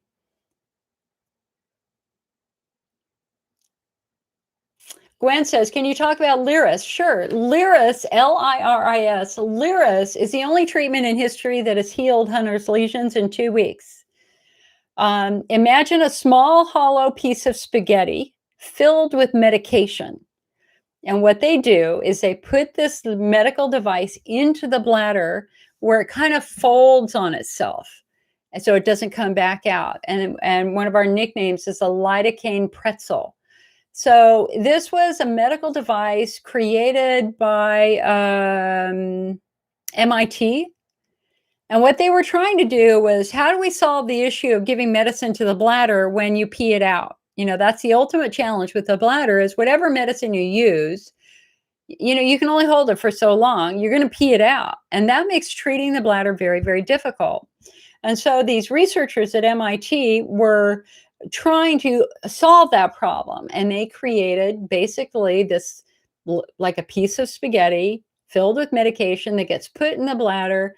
And for 24 hours a day, for 2 weeks, it delivers medication to the bladder wall. They originally created it for pain, right? And the original intent was pain. And so they used lidocaine, which is a numbing agent. And they were stunned in the very first clinical study that was done up in Canada by Dr. Curtis Nickel, among others. There were like, I don't know, like 14, 15 patients in the study. Half had Hunner's lesions, half didn't have Hunner's lesions. They did hydrodistensions before Lyris, then they did hydrodistensions after. And they were stunned to discover that every patient with Hunner's lesions had their lesions heal completely. The quote in the research study was a complete and total resolution of the lesion. They were extremely excited. The patients were extremely excited because, as we've said, lesions have been very, very difficult to treat. And so, what does lidocaine do? Well, it's a numbing agent, it turns nerves off. So, if you instill lidocaine into the bladder 24 hours a day for 2 weeks, you're basically turning off all the nerves in the bladder wall. And that kind of supports the theory that lesions are being driven by nerves or viruses on nerves, whatever. And so, anyway, it was very, very exciting. Well, unfortunately, another company, Allergan, bought the Lyris device from the original company that worked with it. And we were all very excited. Allergan does Botox, right? Allergan is a billion-dollar company. They've got excellent resources, tons of money for them to do a lot of stuff. And so they got the device and they did their first round of research studies, and then they shelved it. They shelved it. And it was deprioritized as a treatment by Allergan. So literally the only treatment which has healed Hunner's lesions ever is sitting on a shelf in Allergan. And so what does deprioritize mean? I think what it means, although they didn't say this publicly, I think they decided that it would not make them enough money. That's my guess. And it's just a guess. But it was deprioritized. So it's a great tragedy for the IC movement. The patients who had Hunner's lesions who were in the Lyris clinical trials were thrilled. Doctors around the country absolutely saw lesions healing. If patients had multiple lesions, they had fewer, they were smaller. And it's a great tragedy. Cyclosporin is an IC subtype, it's not a subtype, AUA treatment guideline 5. Cyclosporin is also an experimental therapy that is immune suppressant. Many doctors have found it to be kind of their last-ditch miracle attempt, and cyclosporin has worked for quite a few patients, but it's a very, I don't know if dangerous is the right word. There's a very, very strong risk of side effects with cyclosporin. Urologists generally will not prescribe it. They send you over to a different doctor who will monitor you and do blood testing, checking your liver levels and stuff like that. The biggest issue with cyclosporin, now I've worked with many patients who have used cyclosporin. One of my dear friends actually, cyclosporin has got her back to work. It was very scary to consider it at first. She's a high school teacher. It was very worried about it making her more vulnerable to flus and things like that because it is an immune suppressant. But it has completely changed her life. She has not needed pain medicine. And she used to be an extremely severe pain patient who would have to do bladder installations while she was working, teaching high school. And so it's absolutely life-changing for her. But what it did do, like 2 years later, is it raised her blood pressure to a very high amount, and they had to address that. And I think they ended up reducing the dose of cyclosporin and giving her some blood pressure meds. But cyclosporin is viable. It is an option. If nothing else has worked for you, if there does appear to be an immune component to your symptoms, cyclosporin is a viable option. Vicky says, chemical injury, chemo, can swimming cause this? Yes, I have personally worked with about 50 patients, myself included, who developed bladder pain because of pool chemicals. I have told this before that my now granted, I had all the related conditions building up to this, right? So I am a chronic overlapping pain patient, But I didn't have bladder pain until I was in a very bad swimming pool accident where they bombed the pool and they did not put the close sign up, and I swam and swallowed massive levels of acid. Uh, uh, so I had a very, very severe chemical burn of my bladder and of my urinary tract. That was my first diagnosis, was chemocystitis. It was not interstitial cystitis, it was chemocystitis. The pool admitted they made a mistake. I could not sue them because there was no research proving the pool chemicals did what it did to me and the other patients at the pool who had this. And it wasn't until last year or 2 years ago that the Center for Disease Control finally released their pool chemical injury study. And pool chemicals injure thousands of people every year. And I've worked with swimming coaches. A swimming coach at a major university had this happen after being in a pool accident where the bladder wall was badly damaged by chemicals. So it's very similar to chemotherapy in that sense. And you also have to understand that your human body's wired to heal. Healing is always happening, but you don't want to get in the way of healing. And so imagine if you've got a chemo-induced cystitis or chemical-induced cystitis from ketamine or whatever, your bladder wall is now damaged. And if you're drinking coffee every day, that's going to, you're bathing those wounds in acid. That's why diet modification is so important, is your job is to create an environment to support healing. If you're pouring acid on the wound every day, the wound's never going to heal. It will never heal.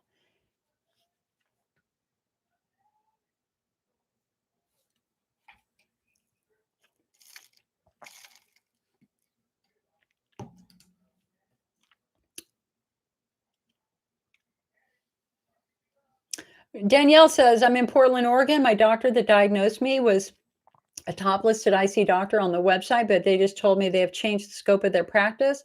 Me and a friend with IC have been cold calling Uro and Urogyne offices and can't find anyone. Reddit recommended a gyno that can do instills, and fingers crossed. But this is just a new norm. But is this just a new normal here or just bad luck? I think it's just bad luck, hon.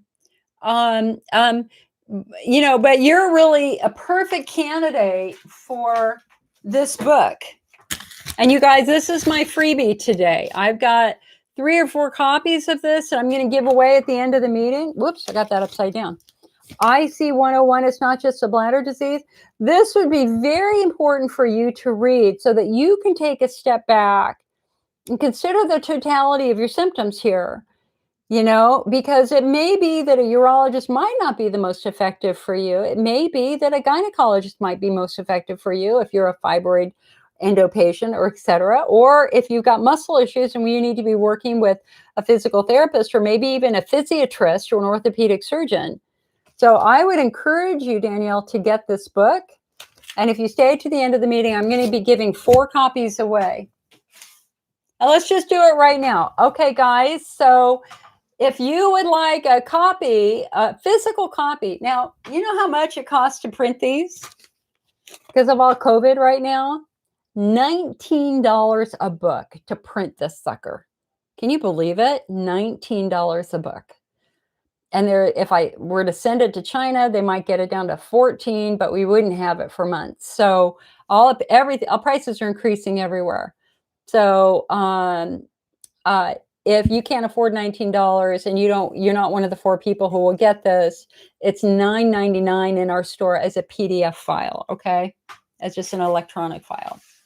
All right, so if you would like a free copy of IC 101, it's not just a bladder disease, you need to send me an email. My email address is icnetwork@mac.com. Short for Macintosh computer, icnetwork@mac.com. I need you to share with me your best flare management tip. Don't just send your address, put a little work into it, right? So tell me, if you can, tell me what have you done that has helped you, okay? Or or even something as simple as what are the foods that work best for you versus the foods that flare you? So if you would like a copy of our book, send me an email with your best flare management tips or your best diet tips. and your address, your mailing address, because I will not email you back if you did not include your mailing address. It doesn't help to send me an email without your mailing address, okay? So if you would like a free copy, this book will be going on sale on Amazon for $28, $28.99. It's for sale right now in our store for $24.99. So, and any profits get split among the authors. So it's not a moneymaker for anybody at this point in time, but it is important information. I think I will make $2 a book when we sell them. Oh, don't even get me started on Amazon. And just to give you guys a clue with Amazon, because I've got somebody making our Kindle right now for it. And if the price is between $2.99 and $9.99, Amazon will give you a 70% royalty. So if we sell it, we're going to sell it for $9.99. That means we're going to get $7 back that we have to split among all the authors. If the price is over $9.99, you only get 35% back. So again, I had to sit down with my co-authors and said, guys, here's the money. You're not going to make a lot of money with this book. I'm telling you right now, it's going to break even and maybe a little bit here and there. Okay. So Susan, I just got your email, Susan. So again, if you want a free copy of the book, send me an email, icnetwork@mac.com. I have got 4 books to give away. Ruth says, I can never tell if it's thrush, BV, IC. I go through everything for treatment, dryness, everything. And you was told you needed to have more tests. Hun, what you really need to do is you need to read about the genitourinary syndrome of menopause.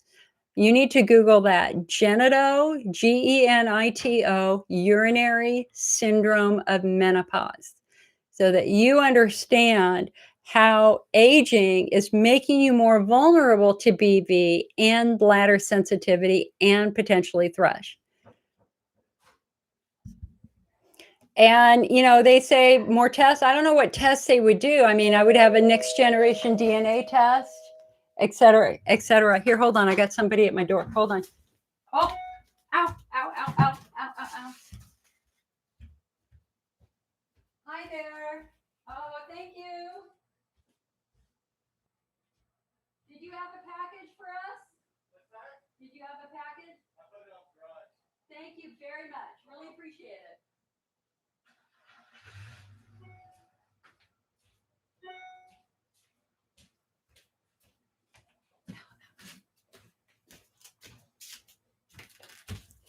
You can see.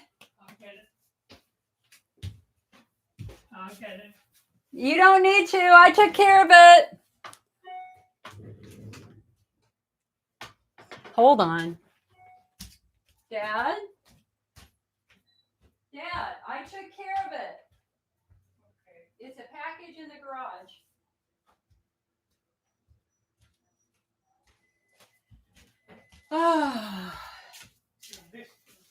For those of you who don't know, I care for my 98-year-old father and my 92-year-old mother.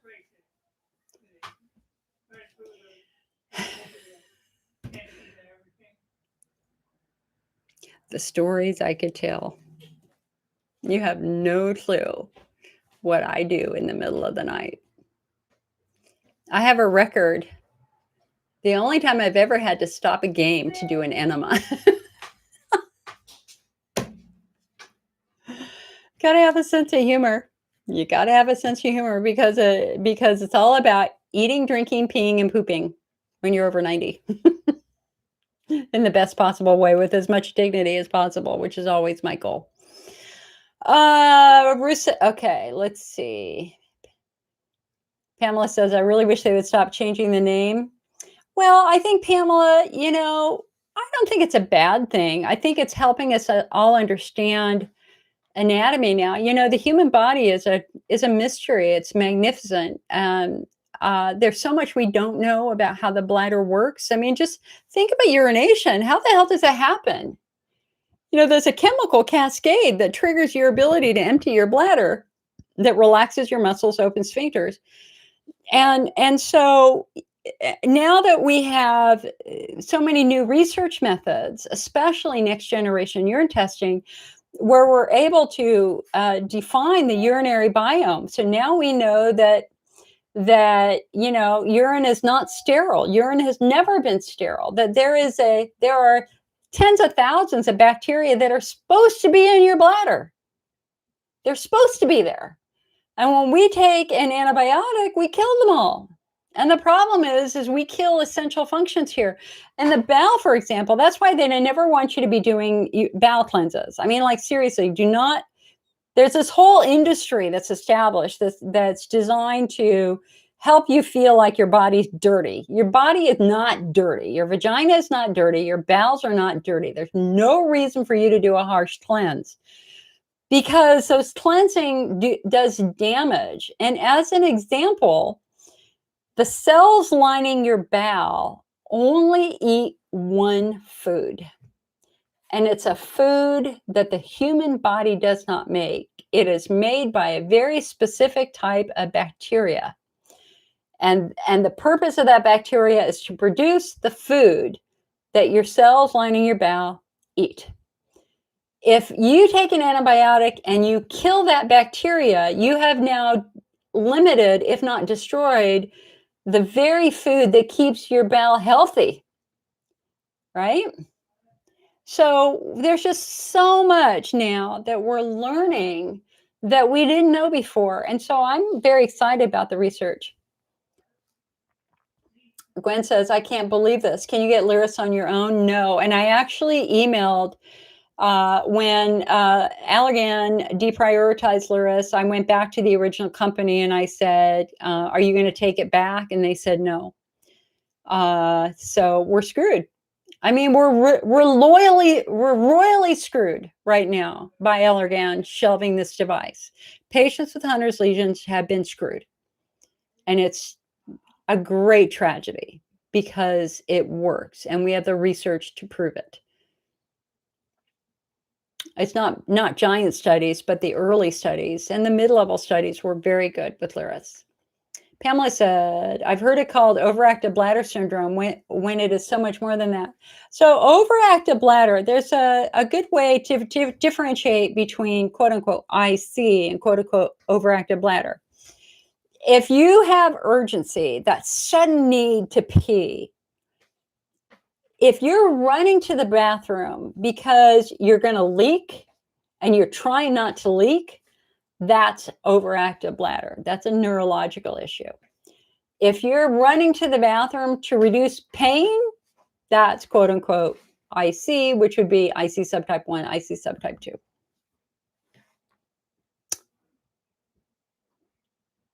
Lisa says, I have Hunter's IC and so sorry to hear Allergan put money first with the Lyris.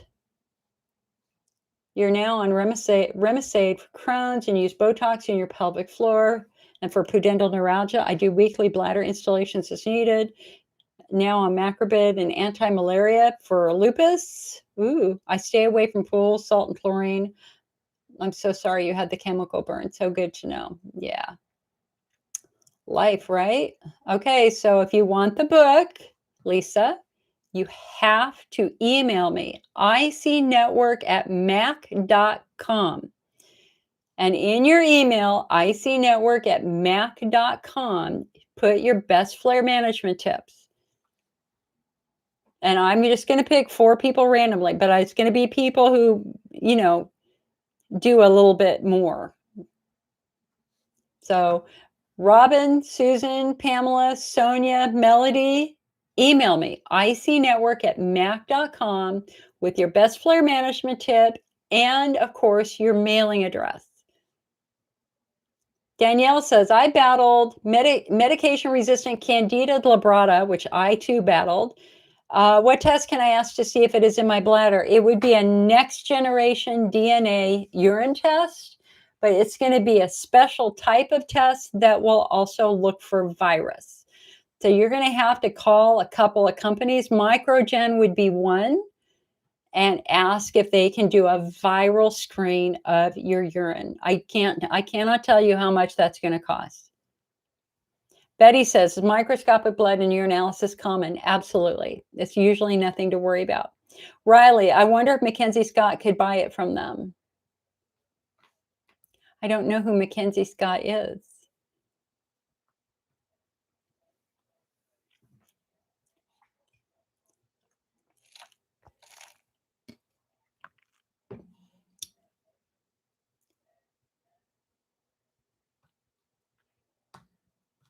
All right.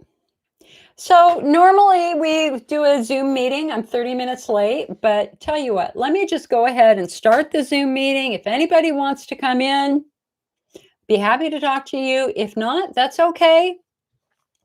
That's okay. I got things I can do. Oh, a Jeff Bezos' former wife. It makes you wonder. I have tremendous fantasies about what I would do if I won the lottery, and one of them would be I'd do two things. I'd start a research fund and I'd start a patient assistance fund, because so many of you you just can't afford therapy, and I'd love to help. I see patients go to college and all that sort of stuff, but you know, it is challenging without the money. All right, so I'm going to go ahead and start at the Zoom portion of the meeting, and let's see if anybody wants to come in. Again, I got no sweat in this one way or the other.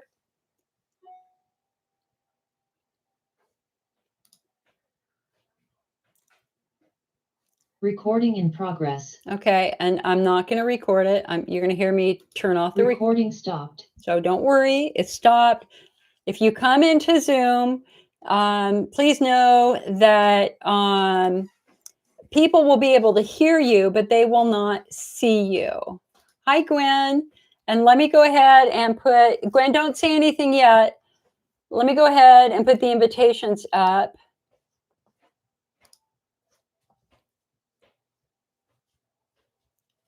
You. Okay. Hi, Gwen. Hi. And let me go ahead and Gwen, don't say anything yet. Let me go ahead and put the invitations up. Here, hold on. All right. All right, so YouTube, here is your invitation.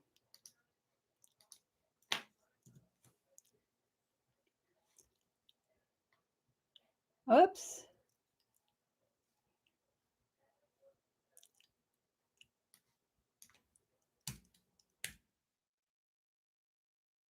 Okay, I think that's going to work on YouTube. Facebook, now y'all know I screwed you guys up 2 weeks ago and didn't give you the right link. So let me make sure I get the right link first.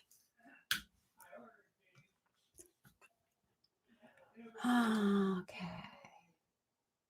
So if you want to talk to me, if you want to tell your story, if you have questions, you can do that directly right now in our Zoom meeting. And again, nobody will see you other than other people in the Zoom meeting. If you have your video on, you can leave your video off. That's okay.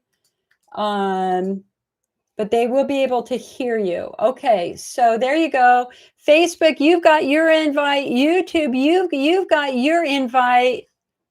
So we are set. So let us talk with Gwen. Hello, Gwen.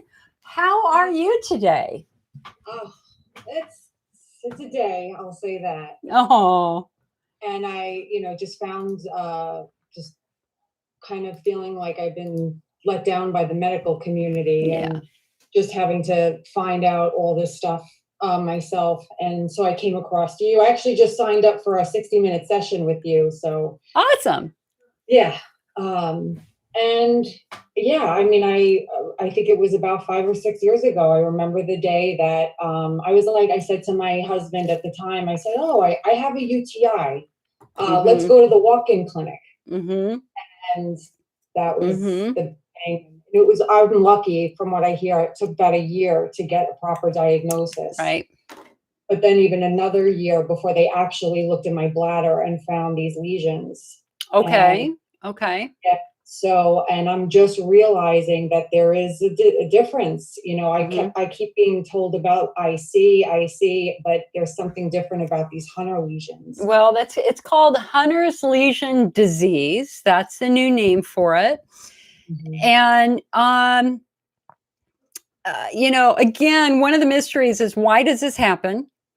So there are two active theories, but a third thing happened that just blew us all away. So theory number one is that it could be viral infection of this polyoma virus. Theory number two is that it's a nerve that is massively inflamed, and inflamed nerves release substances which are damaging to tissue. And so that's a possibility that it could be that. But I just put 2 weeks ago a blog on our website, which was absolutely mind-blowing. So here's a woman with active Hunter's lesions and a prolapse. So she's got her bladder is descending and it's out of position. So her prolapse was so severe that they went in to surgically repair it. And what she had was a torn ligament. And it's a ligament which normally anchors the vagina. And it has a really weird, I don't remember the name off the top of my head. It's right on the front page of our website. When this ligament is ripped, the vagina rotates. So imagine, normally the vagina is held in two positions, but if one it goes away, it starts to move like this, right? So her vagina had apparently rotated. So when they repaired it, and they repaired the ligament, and they got her organs in the correct position, what do you think happened? I remember I read this. They disappeared, right? Her lesions completely healed. And so that's the first study I've ever seen that talks about lesions healing after some sort of muscle repair, and that just, or some sort of constructive repair. So that really shows us that we just don't know enough about why lesions happen. What I can tell you is that lesions have been known to spontaneously disappear. And that would make sense with viruses that go out of remission and into remission. We also know that lesions don't respond to traditional IC therapies like bladder installations or Elmeron. The waste of money. That lesions respond best to lesion-specific therapies. So they can inject a steroid into the center of the lesion, which has been found to be very successful, or they can cauterize the lesion, which has been, and the challenge with that is when you cauterize it or laser it, you're basically leaving adhesions there. You've got scar tissue there, so now it's not going to stretch as well.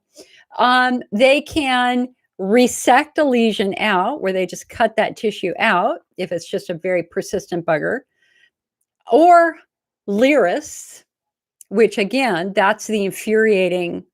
I asked patients a couple years ago, please email Allergan, Moose Protest, because that would have been a very easy therapy for you to try. And then last but not least, hyperbaric oxygen therapy also has been found to show success in treating lesions. Yeah. Yeah, I had like I said, the fulgurations, they've done them, they just keep coming back within weeks. They just come back, and they come back more. I had like 7 the last time. Oh, really? Wow. I am telling you, there is nothing. I am on opiate pain medication. That is the only thing that will keep me out of pain, and these lesions just keep coming back. I am just at such a loss. Okay. That's why this Lyris, I feel like I need to find a way to get this. Well, I think the first thing you need to do is you need a viral urine test. We need to find out if you got active virus. Yeah. Now, Cipro. I read somewhere where Cipro, if it's the BK virus, is a viable treatment. No. Cipro. Okay. Cipro it attacks bacteria. It doesn't attack viruses. I don't know where I read that. But okay, you know, so one thing, I mean, One thing that would be potentially an interesting experiment. Remember, I'm not supposed to give you advice, and I'm not giving you medical advice. I'm giving you context and education. So, if you've ever had canker sores or cold sores on your lip, there is a product called super lysine, which is a lysine, lip gloss thing, chapstick that you can use on your lips, because lysine has been proven in research studies to interfere with viral replication. Whereas arginine has been shown to enhance viral replication. So I would honestly, if you're taking any supplements, until we know the answer, I would avoid arginine. And you can Google this, because they're now having this discussion about COVID. And so the original guy who discovered that lysine was effective in stopping herpes started doing a lysine protocol for COVID over a year ago. And I found that research discussion stream where they were talking about that. Lysine is completely, it's just an amino acid. It's something we all have. Ironically, like 2 weeks ago, I had somebody in our group who was saying that she got canker sores on the roof of her mouth that were not viral. Ironically, I got canker sores on the roof of my mouth 2 weeks ago. I had like 4 of them. And I went down and I got my super lysine, that droplet, same company, and you just put it in water and you gargle with it. 2 days later, I was way better. So lysine, Lysine? Lysine. Let me go here. Hold on a sec.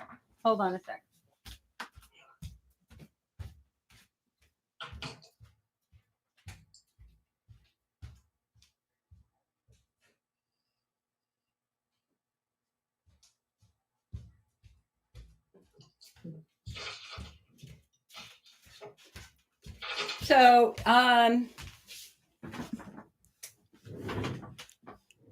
Okay. quantum super lysine. And so if luckily we haven't been exposed to COVID, but this would be one of the very first things that I would do as an adjunct to COVID is just the research, just Google it, lysine viral replication, and you can see the studies that lysine interferes with viral replication. Meanwhile, I've been taking L-arginine, as I've been taking it 3 times a day. Oh my God, stop immediately. Because that was on some IC thing that I found. Well, L-arginine has a role, it does play an effective role, but you're not a typical IC patient. You have Hunner's lesions. And until if we know that these are viral or not, how long have you been taking the arginine? Probably like 4 or 5 months. Yeah, I would stop that. Yeah. I mean, I think part of the problem is everybody keeps saying it's IC. Oh, IC, and you have Hunner's lesions, but they're lumping me with IC, and I'm like, finally, I said there's got to be something with this is a very rare, only a small subset of people have it. Why don't I start there and see what are you do? What's out there for Hunner's lesions specifically? Right. Okay. And there are basically 4 things for Hunner's lesions. So steroid injection, cauterization, removing it surgically, and or hyperbaric oxygen therapy, and of course Lyris, but it's not actively available right now. So if I were in your shoes, I would want the next generation viral test first. And the reason why I say that is because, again, our own MAP research network, the National Institutes of Health funded pelvic pain research team, they confirmed that they found polyoma virus in about 10% of IC patients. Mm-hmm. What's interesting is that nobody is talking about how to use antiviral therapy. That's like the next step that I think that they're pondering. I emailed my contact in Europe 4 or 5 years ago and said, okay, you look at the European Association of Urology's guidelines, or the Essex Society's guidelines for IC, they require a viral screen before they make a diagnosis. Yes, I've heard that. And I said, well, what do you do if you find virus? And they said, well, we usually don't find virus, so we really don't know. Where do you get this next gen viral test? Well, you're going to have to call a couple of different companies. There are a couple companies in the United States that do next generation DNA urine testing. It is generally done by infectious disease specialists. It is deriving almost all of the IC research at the National Institutes of Health. The problem is that the local urologists simply don't support its use because it's not approved, or they haven't been trained, or they're biased. But when our National Institutes of Health is using it, then okay, come on, guys. It's data. It's just data. It's useful data. It's useful information. So Microgen would be one company. And I built a website on next gen testing that's bladderhealth.org. So you can go over to bladderhealth.org and watch the videos of the urologists who use it. But you can't order the basic test. You would have to call them and say, do you have a viral screen? Because I don't know how much that's going to cost. And then there's another company, I think it's a Periomics. Hold on, let me look. Would like tick-borne illness with screening places have that? Because I have an appointment with that to screen for like Lyme's and any tick-borne stuff. Would they do it there? You could ask them. It's an infectious disease center. Yeah, because we have also found Lyme, that bacteria right deep in the bladder wall causing symptoms too. So that would be an important thing for you to get screened out also. Yeah.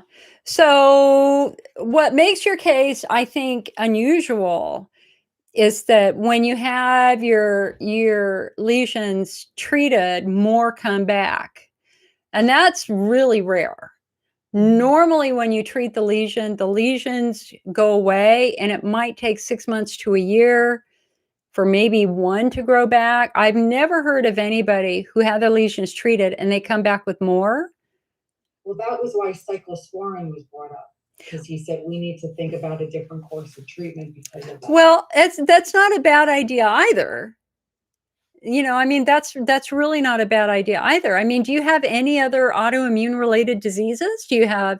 Yeah, psoriatic arthritis. I had Oh. JRA when I was a kid. So I've been Okay. on biologics for probably 15 years, which is what led me to the BK thing. Right. Because I fall under it. Maybe it was out of remission. Why did one day I didn't have lesions and one day I did? And it could have just been that point where that virus went, ooh, I can grow now. And it just turned on. It's possible, but it might, again, it's a guess. I'm guessing. So I think that they're both viable, but I think that the first thing I would do if I were in your shoes is I would want to know if I have an active viral infection. The fact that you're coming back with more suggests that it could be viral infection. Yeah. Okay. And I don't know if we can say that for an autoimmune related issue. I mean, I think that the great majority of patients with lesions are not viral. I think that some of them are more autoimmune, and I've never heard of somebody developing more. You would be the first. I would also be more than willing to reach out to our medical board, which I do on occasion for patients, and ask anybody if they have ever seen that happen and what they would recommend. Well, Dr. Robert Moldwin was my doctor. Oh, well, there you go. He's one of the best in the world. Yeah, but Yeah. I'm thinking somebody else, but he was the one that's done he was the one that suggested the cyclosporin. Well, and cyclosporin really is seen as a bit of a miracle drug for some patients. Yeah. That it has made profound improvements in bladder health. And again, my friend that I was saying, it was a high school teacher. I mean, I don't know how she worked, honestly. I could never have done what she was doing. Very, very severe pain. And she would come home and crying and doing her installations throughout the workday. And cyclosporin has given her a new life. Yeah. You just have to monitor the side effects but I mean, I think that that's viable also. Yeah. Okay. Thank you so Okay. much. So if you signed up for coaching, tomorrow's my day off. I will call you on Tuesday or Wednesday, and we can go into this in depth. And I can try to give you some references to some of the other journal articles too, okay? Excellent. Thank you. Oh, great to talk to you, Gwen. I'm looking forward to talking with you again. And carry hope in your heart. And you know what? Listen, you know what we can do? And I will support you 100%. Man, I say we could reach out to the CEO of Allergan and Yes. see if they would be willing to make a special exception. I am with you. I'm with you. Okay, I'm so like, that's something that we'll work on that too when we talk, okay? Okay, nice talking with you. All right, we're going to come to Danielle next. Hello, hello, Danielle. How are you today? Hi. I'm good, actually. Awesome. That's what I love to hear. Yeah. I actually had some pudendal neuralgia questions. Okay. So I was, diagnosed with my IC in 2009. Yeah. And so my, the bladder pain was my only issue. And I've been seeing a pelvic floor therapist since then, which has kind of helped, Okay. a little bit, like when I get flares. In 2018,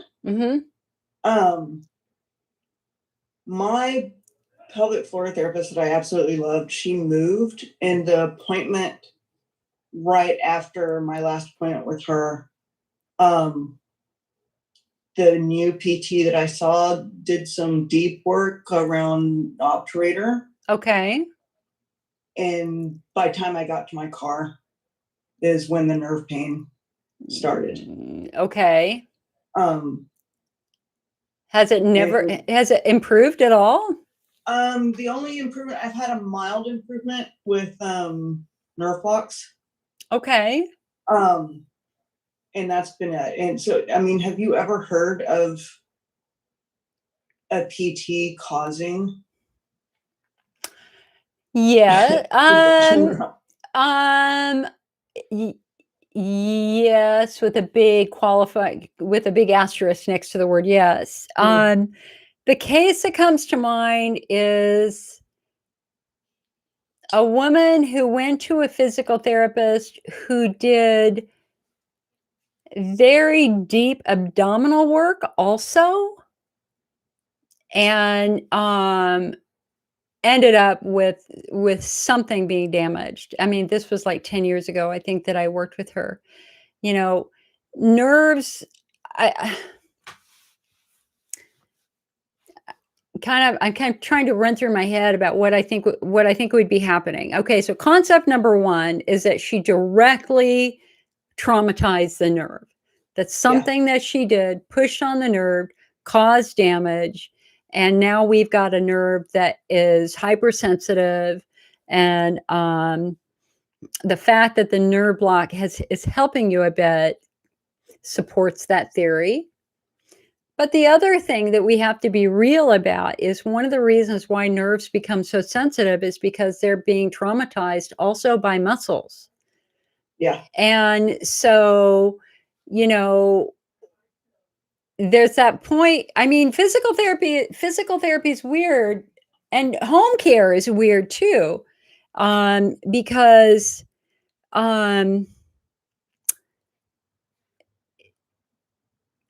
there's like, gosh, how do I want to say this? I know for me, when I do my internal work, I try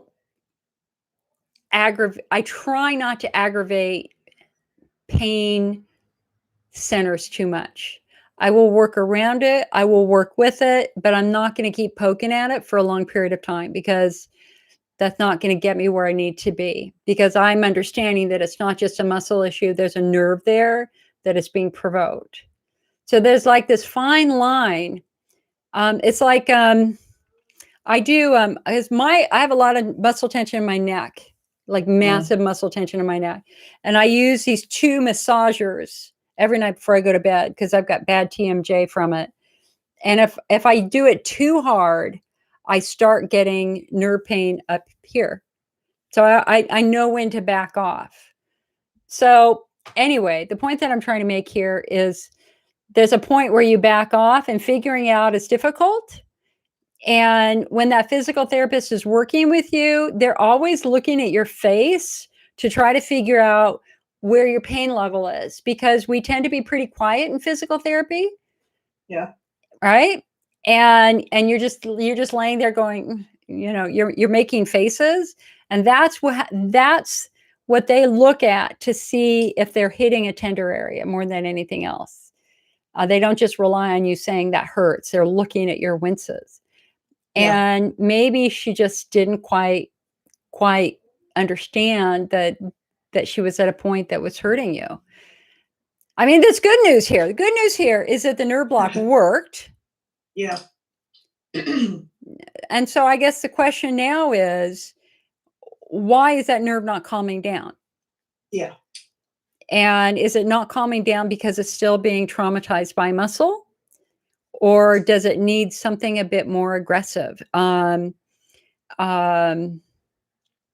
does your doctor say? What does the physical therapist say? So I stopped seeing that physical therapist, and she's since left. And I'm seeing their head of PT right now, and I love her. And she seems to think that whatever is causing it can be cured, and I can go back to my life like it was beforehand. Yeah. She's not sure. We're kind of at a loss. She's suggested maybe, trying an ablation.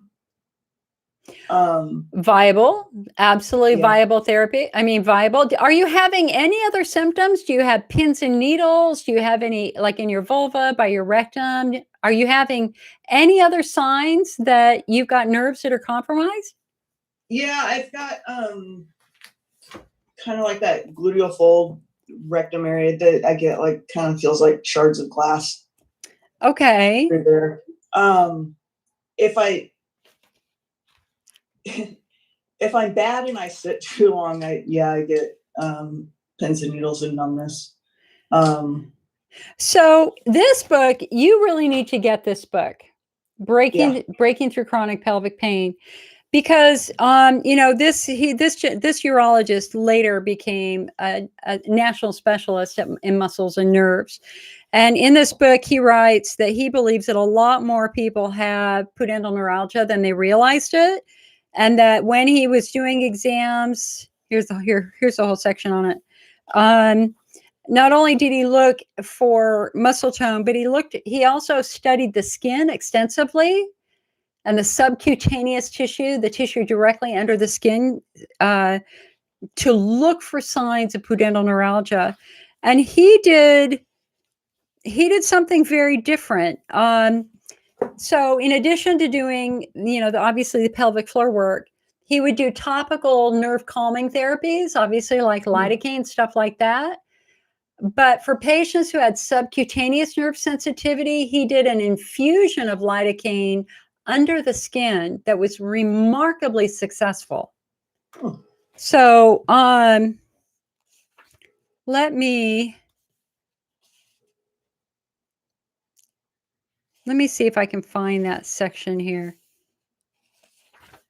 Yeah, you need this book. I think that it is going to be so let's see. Let me find the first line of treatment for dysfunctional. Let's see. First line of treatment, treating dysfunctional muscles. PNE is a likely diagnosis if, after relaxing the contracted muscle and releasing any trigger points, the initial nerve sensitivity remains. The treatments I administer personally for muscle dysfunction associated with PNE are internal and occasionally external myofascial release, dry needling, anesthetic injections, and infrequently Botox injections. The physical therapist's contribution involves numerous techniques, including internal and external release. Okay, but hold on a sec. So he talks about, here we go. Just below the surface layer of our skin and above the muscle or myofascial layer is a subcutaneous layer of fat or loose connective tissue that contains blood vessels and nerves and helps regulate the temperature of the skin and the body. When healthy, this subcutaneous tissue has a natural elasticity. When dysfunctional, it loses its elasticity and can restrict blood flow and cause neural, visceral, and muscular irritation. If I were to pick up and squeeze the skin and subcutaneous tissue overlying a sore or tight muscle anywhere on the body, you would very likely find it to be the subcutaneous tissue to be sensitive or painful, sometimes exquisitely so. One reason for this is that the skin and the muscles share nerves locally or the spinal cord. Another reason is that extreme pain of PNE can activate local sympathetic nerves in the skin, causing even more pain. Anyway, subcutaneous tissue infiltration with anesthetics can produce dramatic improvement for symptoms of PNE. This technique came to me in the form of an intuitive hunch while attempting to help a man with persistent pain following a surgical decompression for PNE. I liberally injected the sensitive tissues around the sit bones with a desensitizing anesthetic solution, and the previously exquisite nerve pain ceased. Subsequent examinations confirmed that the nerve sensitivity was still very significantly diminished. I have since included this injection technique in my treatment arsenal and use it when it feels appropriately. He said, I've also found acupuncture needles placed into the sensitive tissues can decrease pain by increasing blood flow and relaxing muscles. I use acupuncture needling not as a separate procedure, but rather in conjunction with other treatments. Okay. So yeah, whole section on this, how the physical therapy should be done, explains exactly where the various points that the nerves can be compressed, and lots of great discussion and options here. Okay. Breaking through chronic pelvic pain. And I think the other thing you just really need to kind of remember here is that the human body is wired to heal. Healing is always happening. Yeah. And nerves can heal, but they heal slowly. And the challenge with PNE, the number one priority with PNE, is that you stop doing the thing which irritates it, which means sitting for a long period of time. Yeah. You and I have to, as soon as we feel, like for me, my first sign, which I have right now, is a little fluttering in my left butt cheek around my sit bone. Right? It's about an inch to 2 inches to the left of my rectum. So do you ever notice that too? Like muscle fluttering? Yeah. Yeah, just a little fluttering, like you're sitting on a cell phone on vibrate. Yeah. Yeah. Yeah. Yeah. So for me, my muscles are so tight. Let's see. The nerve kind of follows a okay. Let's just say the nerves normally go down towards the legs, right? But there's a little tiny offshoot that goes back the other way, and it kind of wraps around inside the butt cheek and by the sit bone, and that's the nerve that is compressed for me. Now, are you doing internal work at all? Are you using your wand and doing internal work? No, because every time I do internal work myself, I tend to make things worse. Okay. And so I just don't go there. So, it's a good, I understand your fear and you have every right to be afraid. I get it. For me, the internal work has taught me more about my body than anything else. As an example, even though my nerve compression is on my left side, it's my right side muscles that get the tightest. And they feel mushy. They feel like jerky. So now when I'm doing my internal work, my left side is gold. I mean, I can go all the way back by my rectum, all the way to the front. The muscle is nice and flat and comfortable. but the right side is like jerky. The muscles are elevated and they're restricted. And I have to get in there with my wand very, very gently. And it's a J shape, you know. This was another thing that my physical therapist kept saying to me, Jill, it's a J shape. You move your wand in a J shape. And I never understood it. I never understood the J shape until I got this, this. And it is a J shape because the muscle, it's like a J. So you can see along the back, it's a short arm and then it goes up the side. It's a reverse J, just like it's a reverse J on this side. So I think that I would ask your physical therapist to teach you how to use the wand correctly so that you can start to add that on a daily basis. And again, like I only have to do it for like 5 minutes. I can get those muscles to plop back down literally in 5 minutes. Because now I know the right movement, and it's never a poking or a prodding. It's always a moving along the muscle. You know, there's a couple of different techniques that Isa Herrera talks about in this book, because this is also the only book that really goes through internal massage. So you can go the length of the muscle, or sometimes they have you go across the width of the muscle, or they might have you push on a trigger point. The only thing that made me worse was when I pushed on trigger points. Yeah. It was much better to go the length of the muscle. So talk to your physical therapist about that, because you might be missing one thing that would really help you on a day-to-day basis to keep those muscles flat and relaxed. That would be my suggestion. Okay. Now, are you using any medication? What are you using? We started on gabapentin, Mhm. and I was way too loopy on that. Okay. So I'm on Lyrica now. Okay. Which Is it helping at all? it has helped, and it's actually helped my IC a lot too. So okay. Hey, we'll take that. Yeah.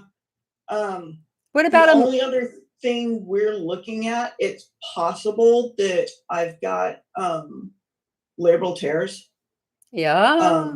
Huge. In both hips, a small one on the right and a big one on the left. Yeah, huge. Which is where my pain is. And so where the doctor I saw, the specialist I saw, kind of pushed me aside as a surgery candidate. I don't think she really understood the possible correlation between labral tear and neuralgia.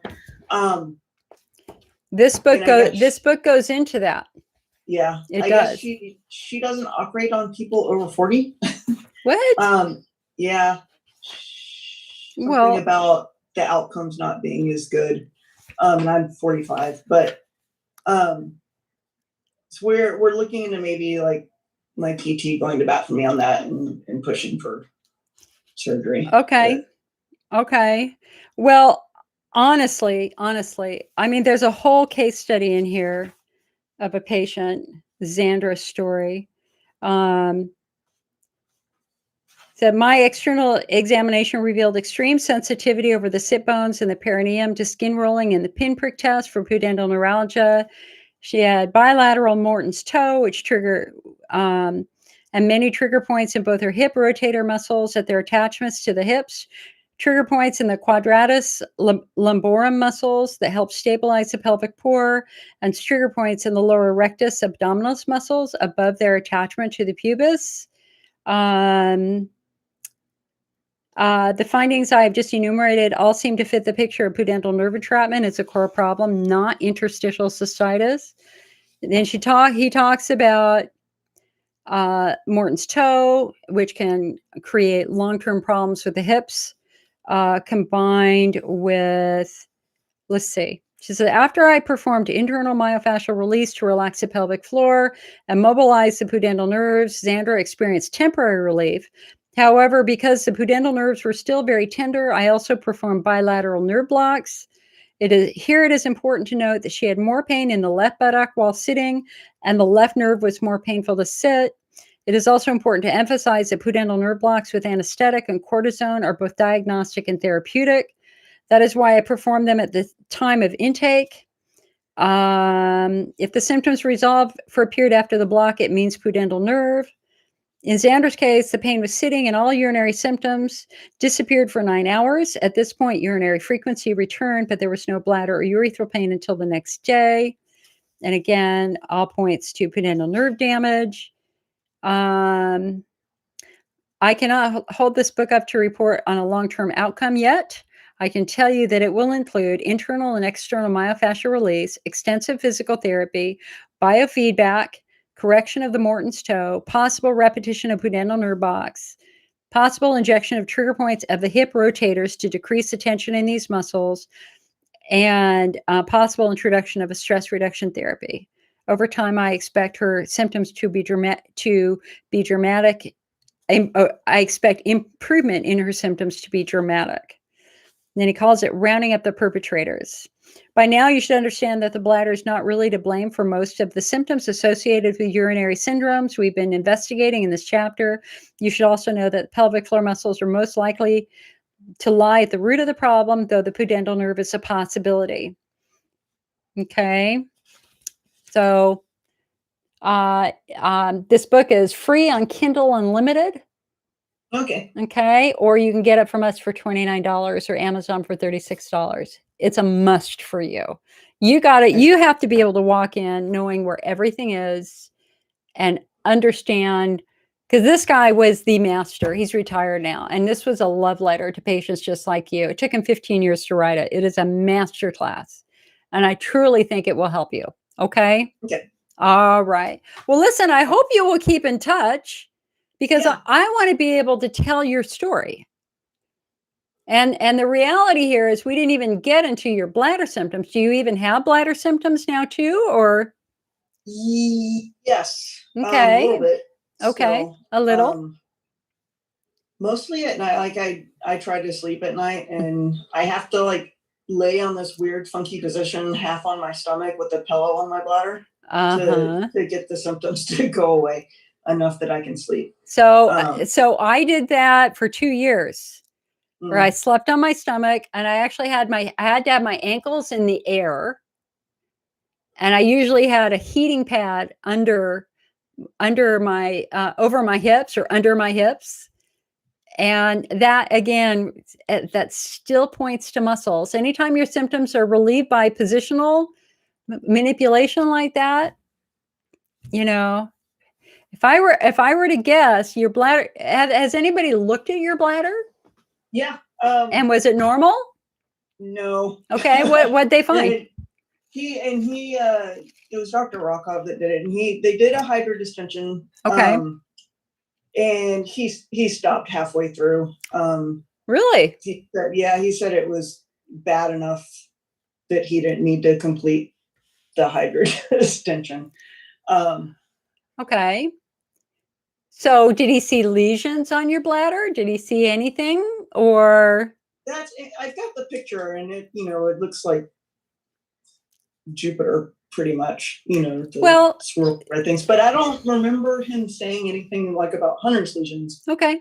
So just know that we now know that the test itself can cause all of that.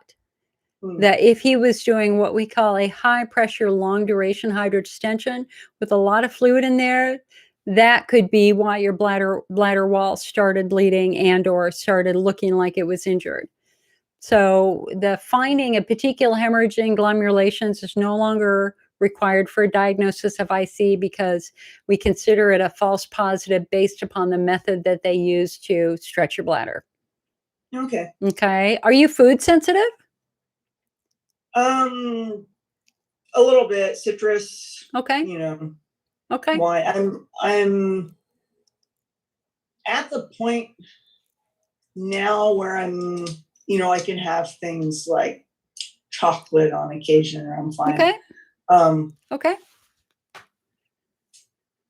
And I've had, a long period of time where my symptoms are very mild Okay, compared to what they used to be. that's But good. I've been on, sadly, I've been on Elmeron since 2009, Are you still on it? which is kind of terrifying. Yeah, I'm still on it. And I get my eyes checked. They do a deep retinal scan twice a year. So I tried stopping it once and doing, I think it was the like desert hardest, and had major flare up. So again, we really want to look instead at the chondroitin-based supplements as an option for transitioning off of Elmeron. So it might be interesting for you to consider trying something like Bladder Builder, which not only has the chondroitin for the bladder wall and the quercetin, it's got some beneficial probiotics, but most importantly, it has PEA in it for pain relief, palmitoethanolamide. And we had our first PEA IC study brought to the United States 2 years ago to the big American Urology Association meeting. The results were nothing short of astonishing. That by month 3, 87% of IC patients using PEA reported a significant reduction in their pain. And by month 6, 20 to 25% were completely pain-free. PEA is a fatty acid that has been used in Europe for decades for pain. There are multiple studies on it. I can spell it out for you. You can go to the National Library of Medicine, read those studies for yourself. The cool thing about it is that it's a simple fatty acid and it's extremely well tolerated. And the researchers generally agree it is the best at reducing neuropathic pain. And you have neuropathic pain. So, something with PEA in it, either Bladder Builder or Peora, PEAORA. And we have both here. Oh.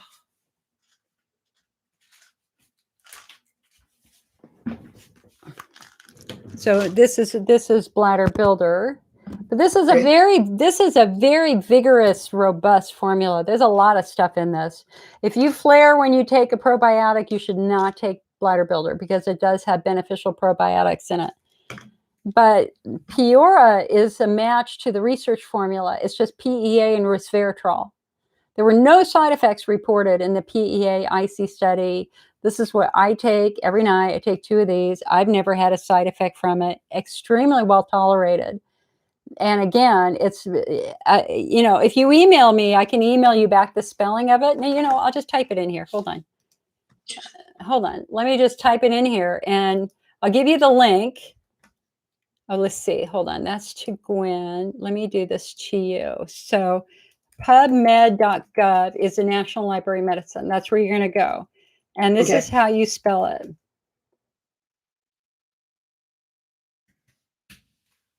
Okay, copy that one. Palmitoyl ethanolamide, and just go through the studies. It's been studied with fibro. It's been studied with sciatica. It's been studied with burning male syndrome. And again, the general consensus is that it seems to be working because it's calming nerve-driven pain. So that might be viable. Okay? Okay. Okay, hon. Nice. Thank you. Keep in touch. Let me know how you're doing. And if you have any questions, you know who to ask. I'd be happy to try to help. Okay. Okay. All right. See you later. Bye. Bye-bye. Hello, my friend Kayleen. Hello. Girl, how are you doing today? Well, I just want to talk just a little bit. First of all, you're beautiful. You're beautiful. Thank you. My hair is starting to get wavy again, so that means that I don't know, maybe my body is absorbing the vitamins, everything that I did lose when I pretty much just lost my hair. Okay. But I found the last bladder installation that I had, and it was, I think June 3rd, said that 50 milliliters drained into patient, and then it says something 50 MEQ of sodium bicarbonate. Milliequivalent, yeah. Okay. and then 10,000 units of heparin. Okay.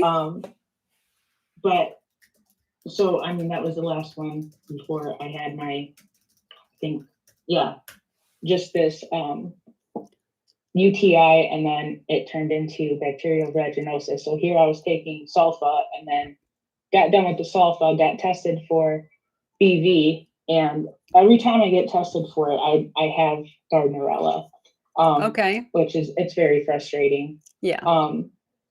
But and another thing is my vulvodynia just fires out, like it acts up and everything. I guess since we were talking about butts, I think Nala here wants to show off her butt. But I mean, if I kick her down, she's just gonna get right back up. So forget it. But I am still having a lot of bladder pain, and I know, she got caught.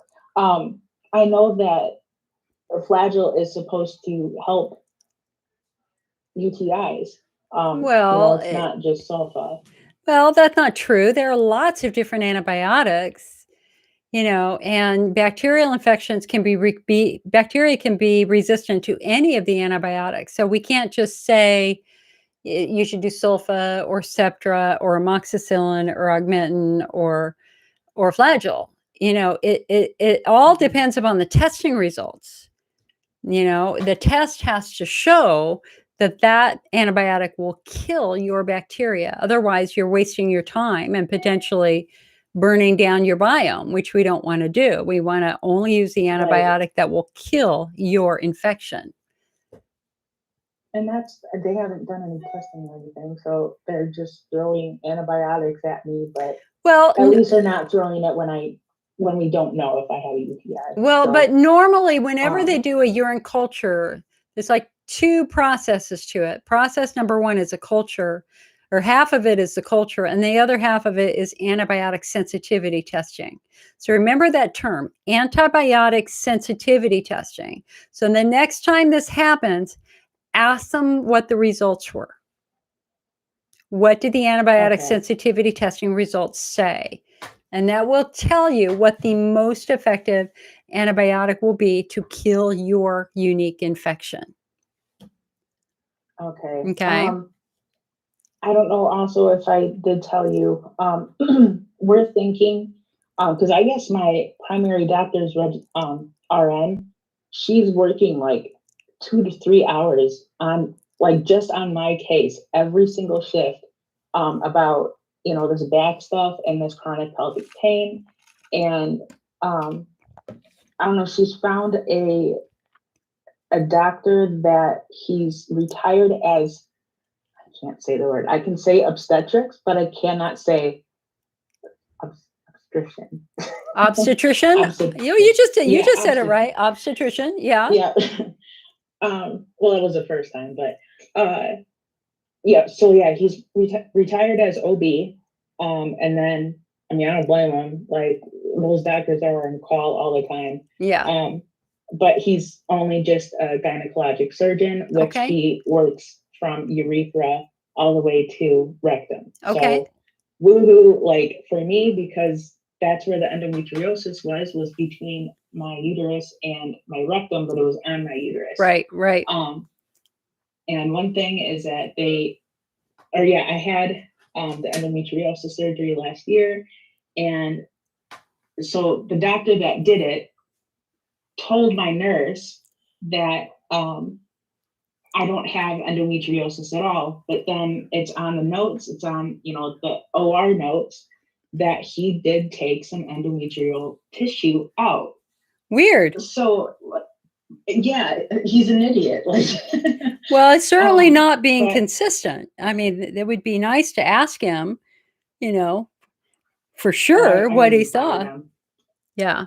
Somehow she got to talk to him, even though, I did fire him. But so that's why I'm thankful that I now regret going to him. He was a perfect doctor for my surgery, but then after that he wouldn't do anything. Well, hon, I know, but hon, listen, you got to accept the reality that different doctors have different skill sets, and your case is very, very complex. and you outpaced his skill set. He simply did not know what to do next. He might not have said that, but he really honestly probably just had no clue where to go. That's why you've really got to work with a next level doctor, like a regional specialist or a national specialist. And that's what's tricky here, is that you're far away from the doctors who would have the most skill set in trying to work with your case, right? Right. I'm 2 hours away from Chicago, but Yeah, but so say like what state are you in again? Illinois. Okay, so you're actually pretty close to Ken Peters in Detroit. You're not that far from Beaumont, for people. Go back. And so that's somebody at the national level who has seen thousands of patients of very, very, very, very complex cases like your case, who would really be your next step. Well, if they take my insurance, go ahead and put it in the text below, and I'll ask my doctor about it tomorrow. I mean, the thing about people like Ken Peters and Robert Evans is that they're master diagnosticians. They don't try, unlike other doctors, even some other top doctors, they don't force the patient to fit their treatment. They try to make the treatment fit the patient. And that begins with understanding your unique body. And you're very close to one of the best diagnosticians in the country when it comes to IC. And I think you should think about here. I'm just typing his name in chat. All right. And what is he? Is he a urogyno? He's the chief of the urology department at Beaumont Hospital in Royal Oak, and he's they are the top IC research center in the country also, but they have a state-of-the-art female urology program. Okay. So is he like a pelvic reconstruction surgeon, or? He's one of the first doctors to explore and study influences outside of the bladder. So, and what we could do is maybe offline this week, we can write up a summary of your history, and I can send it to him by email and say, would you be willing to see this patient? And see if we can, you guys, for those of you listening, I do this all the time for cases that are really unique and different and difficult to treat. It's perfectly normal for me to, kind of send an email out and saying, do you have experience with it? Like with the case of the more lesions coming back, I'm definitely going to be emailing about that and seeing if they've ever seen that before. So that's something that we can do to see if that might be useful, to see if he would be interested in seeing that. Thank you, Beverly. Thank you for the 200 stars. This is awesome. I appreciate that so much. Okay. But they found out in my MRI that instead of the DDD just being in L3 and L4, it has now migrated up and down. So it's L3 through S1 now. So it's in my pelvis. And we just talked at my primary doctor's appointment on Friday. And my grandma went ahead and went with me, because I'm like, if you want to be mama bear for me, I'm like, you're going to have to come with me. Because we're going to talk about a lot of stuff, like, as long as it comes to mental health, gynecologic stuff, and everything stuff. But so what did he say about what did he say about your back and the discs in your back now? She just said that it's gotten worse. And Okay. it's, I mean, we have to get, my quality of life back. I can't do this. Like, I will be 27 and now 9 days and no, 8 days. Yeah, 8 days. Okay. Happy August. But I,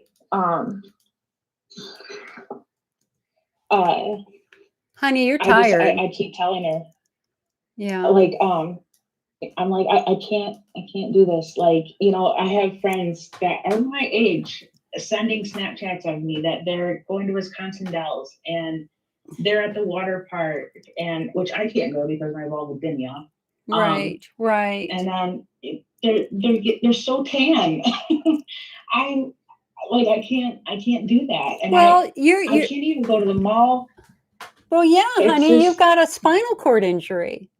You have a spinal cord you have a significant injury. And until that injury is addressed and we can calm some of this down, you are going to be limited. I mean, but right. And but okay, but this is where you have to remember context. So, like, I do TikTok, which is I kind of love it, and I kind of love it and I hate it. And the patients in here that are sharing their stories are, some of them are heartbreaking, some of them are encouraging, some of them are exciting, but most of all, they give you context, and that is you're vertical, you are smart, you have clear limitations because you got an issue with your back, but hope is not lost. You are not disfigured. You do not have something that is taking your life. You have a back injury. You have a serious back injury that has affected your pelvis and given you pain.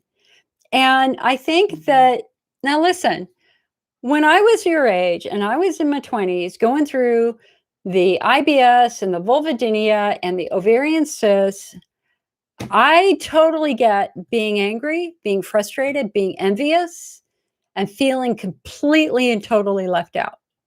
You're watching other people living their life. Yes. You're watching other people going out, dating, having babies, getting married, and you're stuck at home in your bedroom trying not to cry because you're in pain. Right? Oh no, I cry all the time. Yeah, but you know what I mean. And Yeah. and I don't want you to think of this as a personal failure, that you have done nothing wrong. Right. There is no shame, there is no blame. You are the equivalent of somebody who was hit by a car. You're hurt. And the gift of injury, if there is a gift of injury, is that it teaches us all priorities, and that the priority of having a lot of money and a fancy car and yada yada and yada yada, you lose all of that when you're in pain. You could care less. You just want to know that there are people who care about you, who will help you when you need help, and that there is hope. And there is a restructuring of our emotional health when we go through this. And it's not necessary, and it teaches us that we're a hell of a lot stronger than we thought we were. And girl, seriously, you're a beast when it comes to strength. Yes, you are a beast when that. it comes to strength. And you need to celebrate that, because when all this is done and they fix your back, when that happens and everything starts to calm down and you are out the other side of this, you are going to have a hell of a story to tell, but you're going to be able to help so many other people with that journey. And I when I think about what I went through and I ask God, why me? Why me? Why were my friends able to do all the things I could not do? And the answer that I got back was, because I needed you to do something for me. This is all not for naught. There is a purpose here. And I think, honestly, for you, I think there's a purpose in here for you too. So I think you got to have well, good. yeah, You've got Yeah. celebrate your skills, keep your mental health as a top priority. You get to come first. You get to do the things that you need to do, like Simone Biles in the Olympics, who took a step back because she was mentally struggling. You have the right to do that too. And let's just try to get you to that step where we can get your back fixed. We start calming everything else down. Okay. So you're very inspirational to me, Kayleen. You are. Well, thank you. You are. And I feel very positive about you and your future. And I think that you have a clear understanding of what the fundamental problem is. I think the challenge here for you is getting doctors to address those challenges have been hard for you. And it still breaks my heart that they didn't do your spinal surgery before. So, Oh, I went into the ER not too long ago, and I went ahead and had a CT scan on my for my kidneys. So obviously they've seen everything else. I even saw like my urologist. He because it was a couple days after I saw my urologist. But he scrolled through and he got to my back. yeah. And he's like, now the kidneys are beautiful. But then I told him, to go back a little bit and to, look at my back. And I mean, it is just, it's like this. Like there's nothing. Yeah. But I mean, my urologist is awesome. It's just when I was in that CT scan, I was saying, I'm like, I was supposed to have surgery. Like, that's why I was in so much pain, like, transferring me onto the bed. And she's like, well, do you remember? And I was like, oh yeah, I remember his name. And she's like, yeah, we're really glad to hear that he's leaving too. So oh boy, nobody liked him because he got to that point where he's like, I'm God, like nobody is better than me. Nobody's smarter than me. I make more money than any of you combined. Like, yeah. Well, they lose their way. Doctors lose their way sometimes. So, well, listen, hon, I've got to keep going. Keep in touch. I want to keep how you're doing, and just understand that I think your priority number one is your mental health. Got to work on that. Priority number two is your back. You have to, because until your back is fixed, it's going to have a ripple effect all through your pelvis, right? Mm-hmm. Yeah. And then OBGYN stuff. But I'll be hopefully getting my cystoscopy tomorrow. Okay. If my heart rate is good. Okay. Which I'm going to go pick up some propanolol. So hopefully it'll help for tomorrow. And then we'll talk about, I don't know, looking maybe into my bladder, but okay, the pushing down pain kind of hurts. So, well, again, you are a very, very complex case. And if when you have the cysto, if the doctor just doesn't really know what to do, remember you've got somebody like Ken Peters who might be able to be quite helpful. So, all right, hon, listen, I've got to go because we just had Sierra come in. So Sierra's our last person. I'll talk to you later, Kayleen. Right, well, thank you. All right. All righty. Sierra. Hey, girl, can you unmute yourself? Yes, I did. There you go. How are you today, Sierra? Nice to see you. You too. You remember I was telling you every time I cough, pee comes out? Yeah.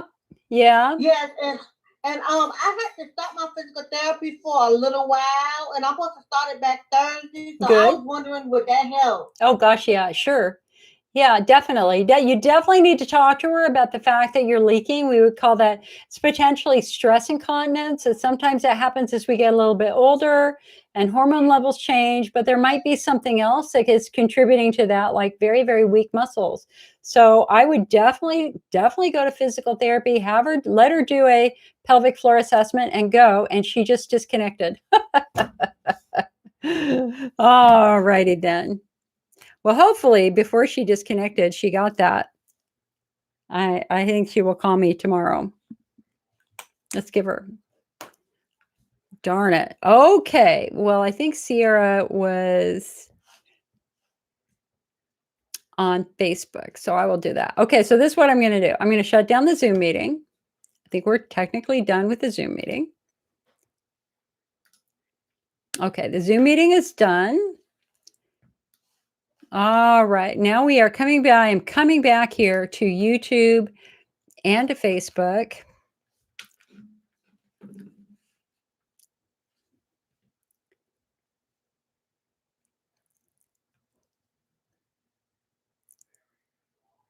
Carrie says she has a bad flare yesterday, hoping it starts to settle today. Have had azo. Love to you all. Honey, I hope you're, remember, you can have different types of flares. You can have a bladder flare or pelvic floor flare at the same time. If you sign up for the newsletter on our website, icnetwork@mac.com, you can download our 40-page flare management guide, which I am in the process of rewriting, and we're going to make it one of the IC 101 projects. Susan says, some therapists, I believe, are too aggressive and do not pay enough attention to the response. I agree with you. I totally agree with you. All right, guys. Well, listen, we've been doing this for 3 hours. I love doing support group meetings. I have been really busy. I normally do 2 a week. I usually do a drop-in meeting, but I've been trying to finish up. We got IC 101, we got that book finished. And now I'm working on the IC 101 diet guide and the IC 101 flare guide, and they're gonna all go together. And then once I'm all done with that, I will be able to do more support group meetings in the middle of the week. Kath on YouTube says, hi, Jill, wanted to know if there's any information about a vaccine in IC. Well, a vaccine would imply that there's a disease process happening. And the reality is that we've got 5 subtypes for IC. And so IC with subtype 1, Hunner's lesions. So Hunner's lesions have been connected to viral infections. So that's a possibility, but we're a long way away from that. IC subtype 2, bladder wall driven. So in that subtype, we've got chemical injury, we've got estrogen atrophy and potential chronic infection, but not just a chronic bacterial infection, but chronic a fungal infection. So that's another place where we could potentially use a vaccine. IC subtype 3, pelvic floor, vaccine pointless because it's a muscle injury. Vaccine would do nothing for that. IC subtype 4, pudendal neuralgia. Again, vaccine would be pointless. IC subtype 5, central sensitization. Again, vaccine would be pointless. I did put up a blog. We do have a latest research study with a vaccine. Oh, it's very interesting, actually. So they have created a vaccine for UTI, and hold on a sec. And it's been found to be remarkably successful, and it uses deactivated E. coli along with a couple of other bacteria.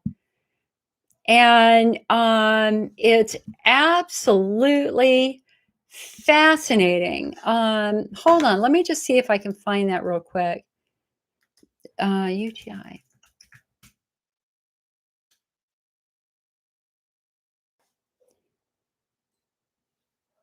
Is that it?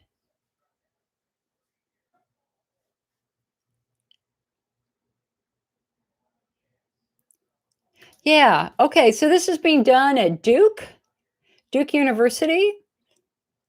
So although it's still in development, a vaccine against current and future UTIs could also wipe out other problems, such as women being given the wrong antibiotic or given antibiotics for too long, according to a pair of newly released research studies.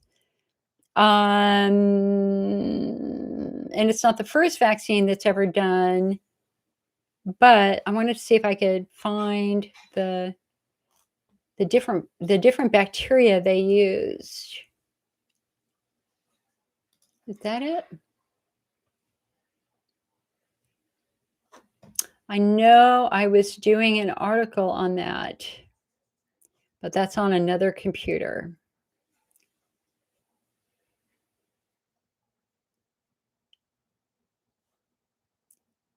Is that it? Well, anyway, I will try to do it. Oh, here it is. The vaccine consists. Okay. Let's see. Hold on. This is one of them.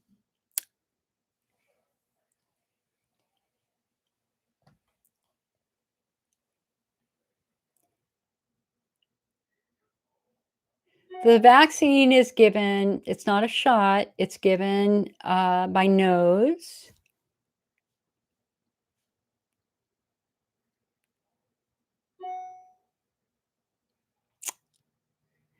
Oh, it doesn't list them either. Well, anyway.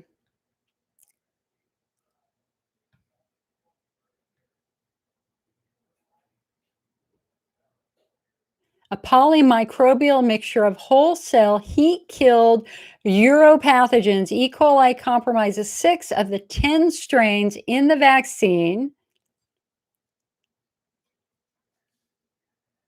Okay, so here it is. It contains representative strains from E. coli, Proteus, Enterococcus facilis, and Klebsiella.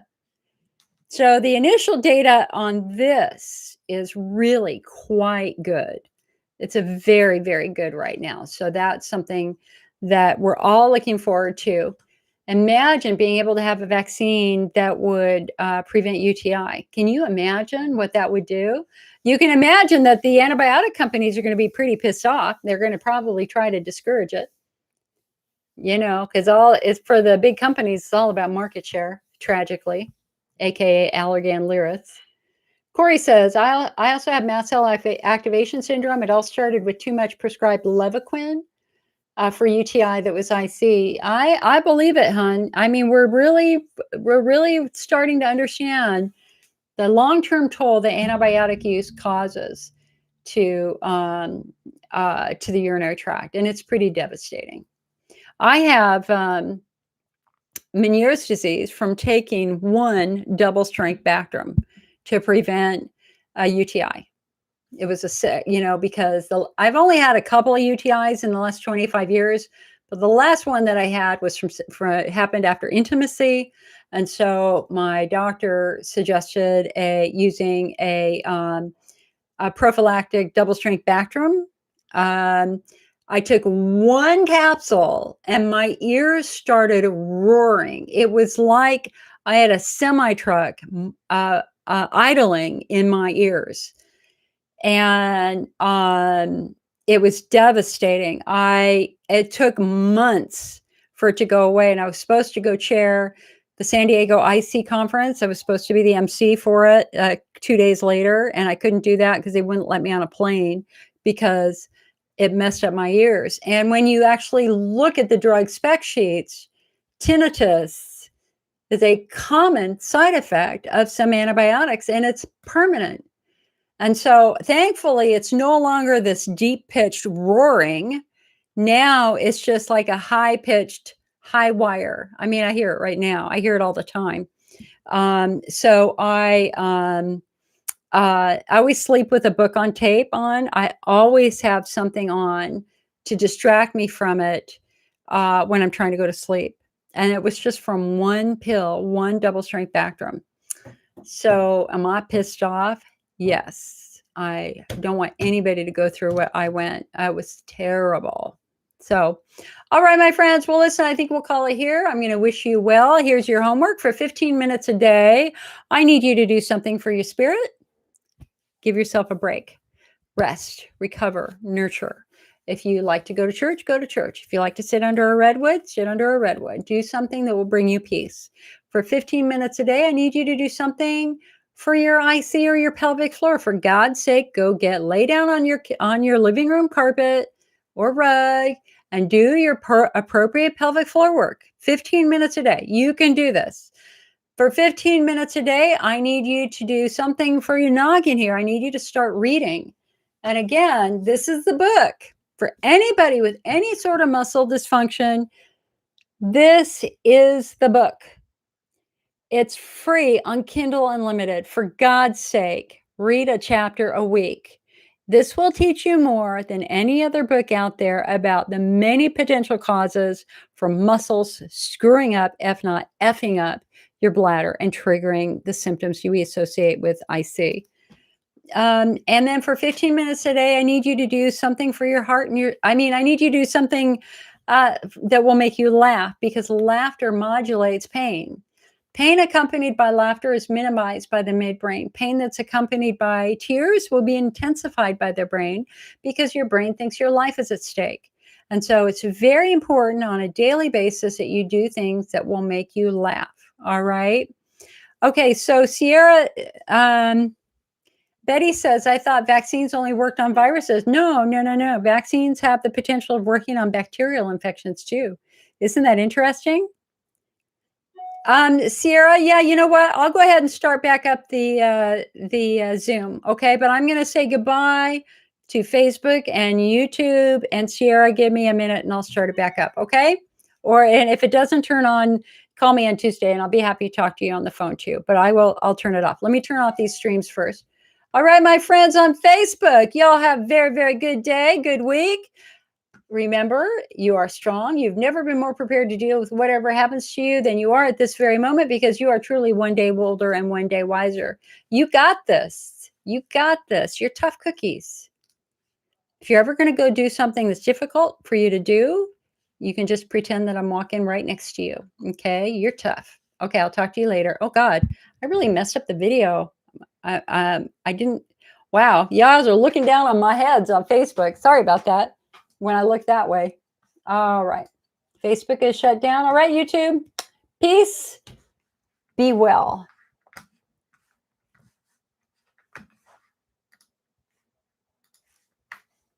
All right.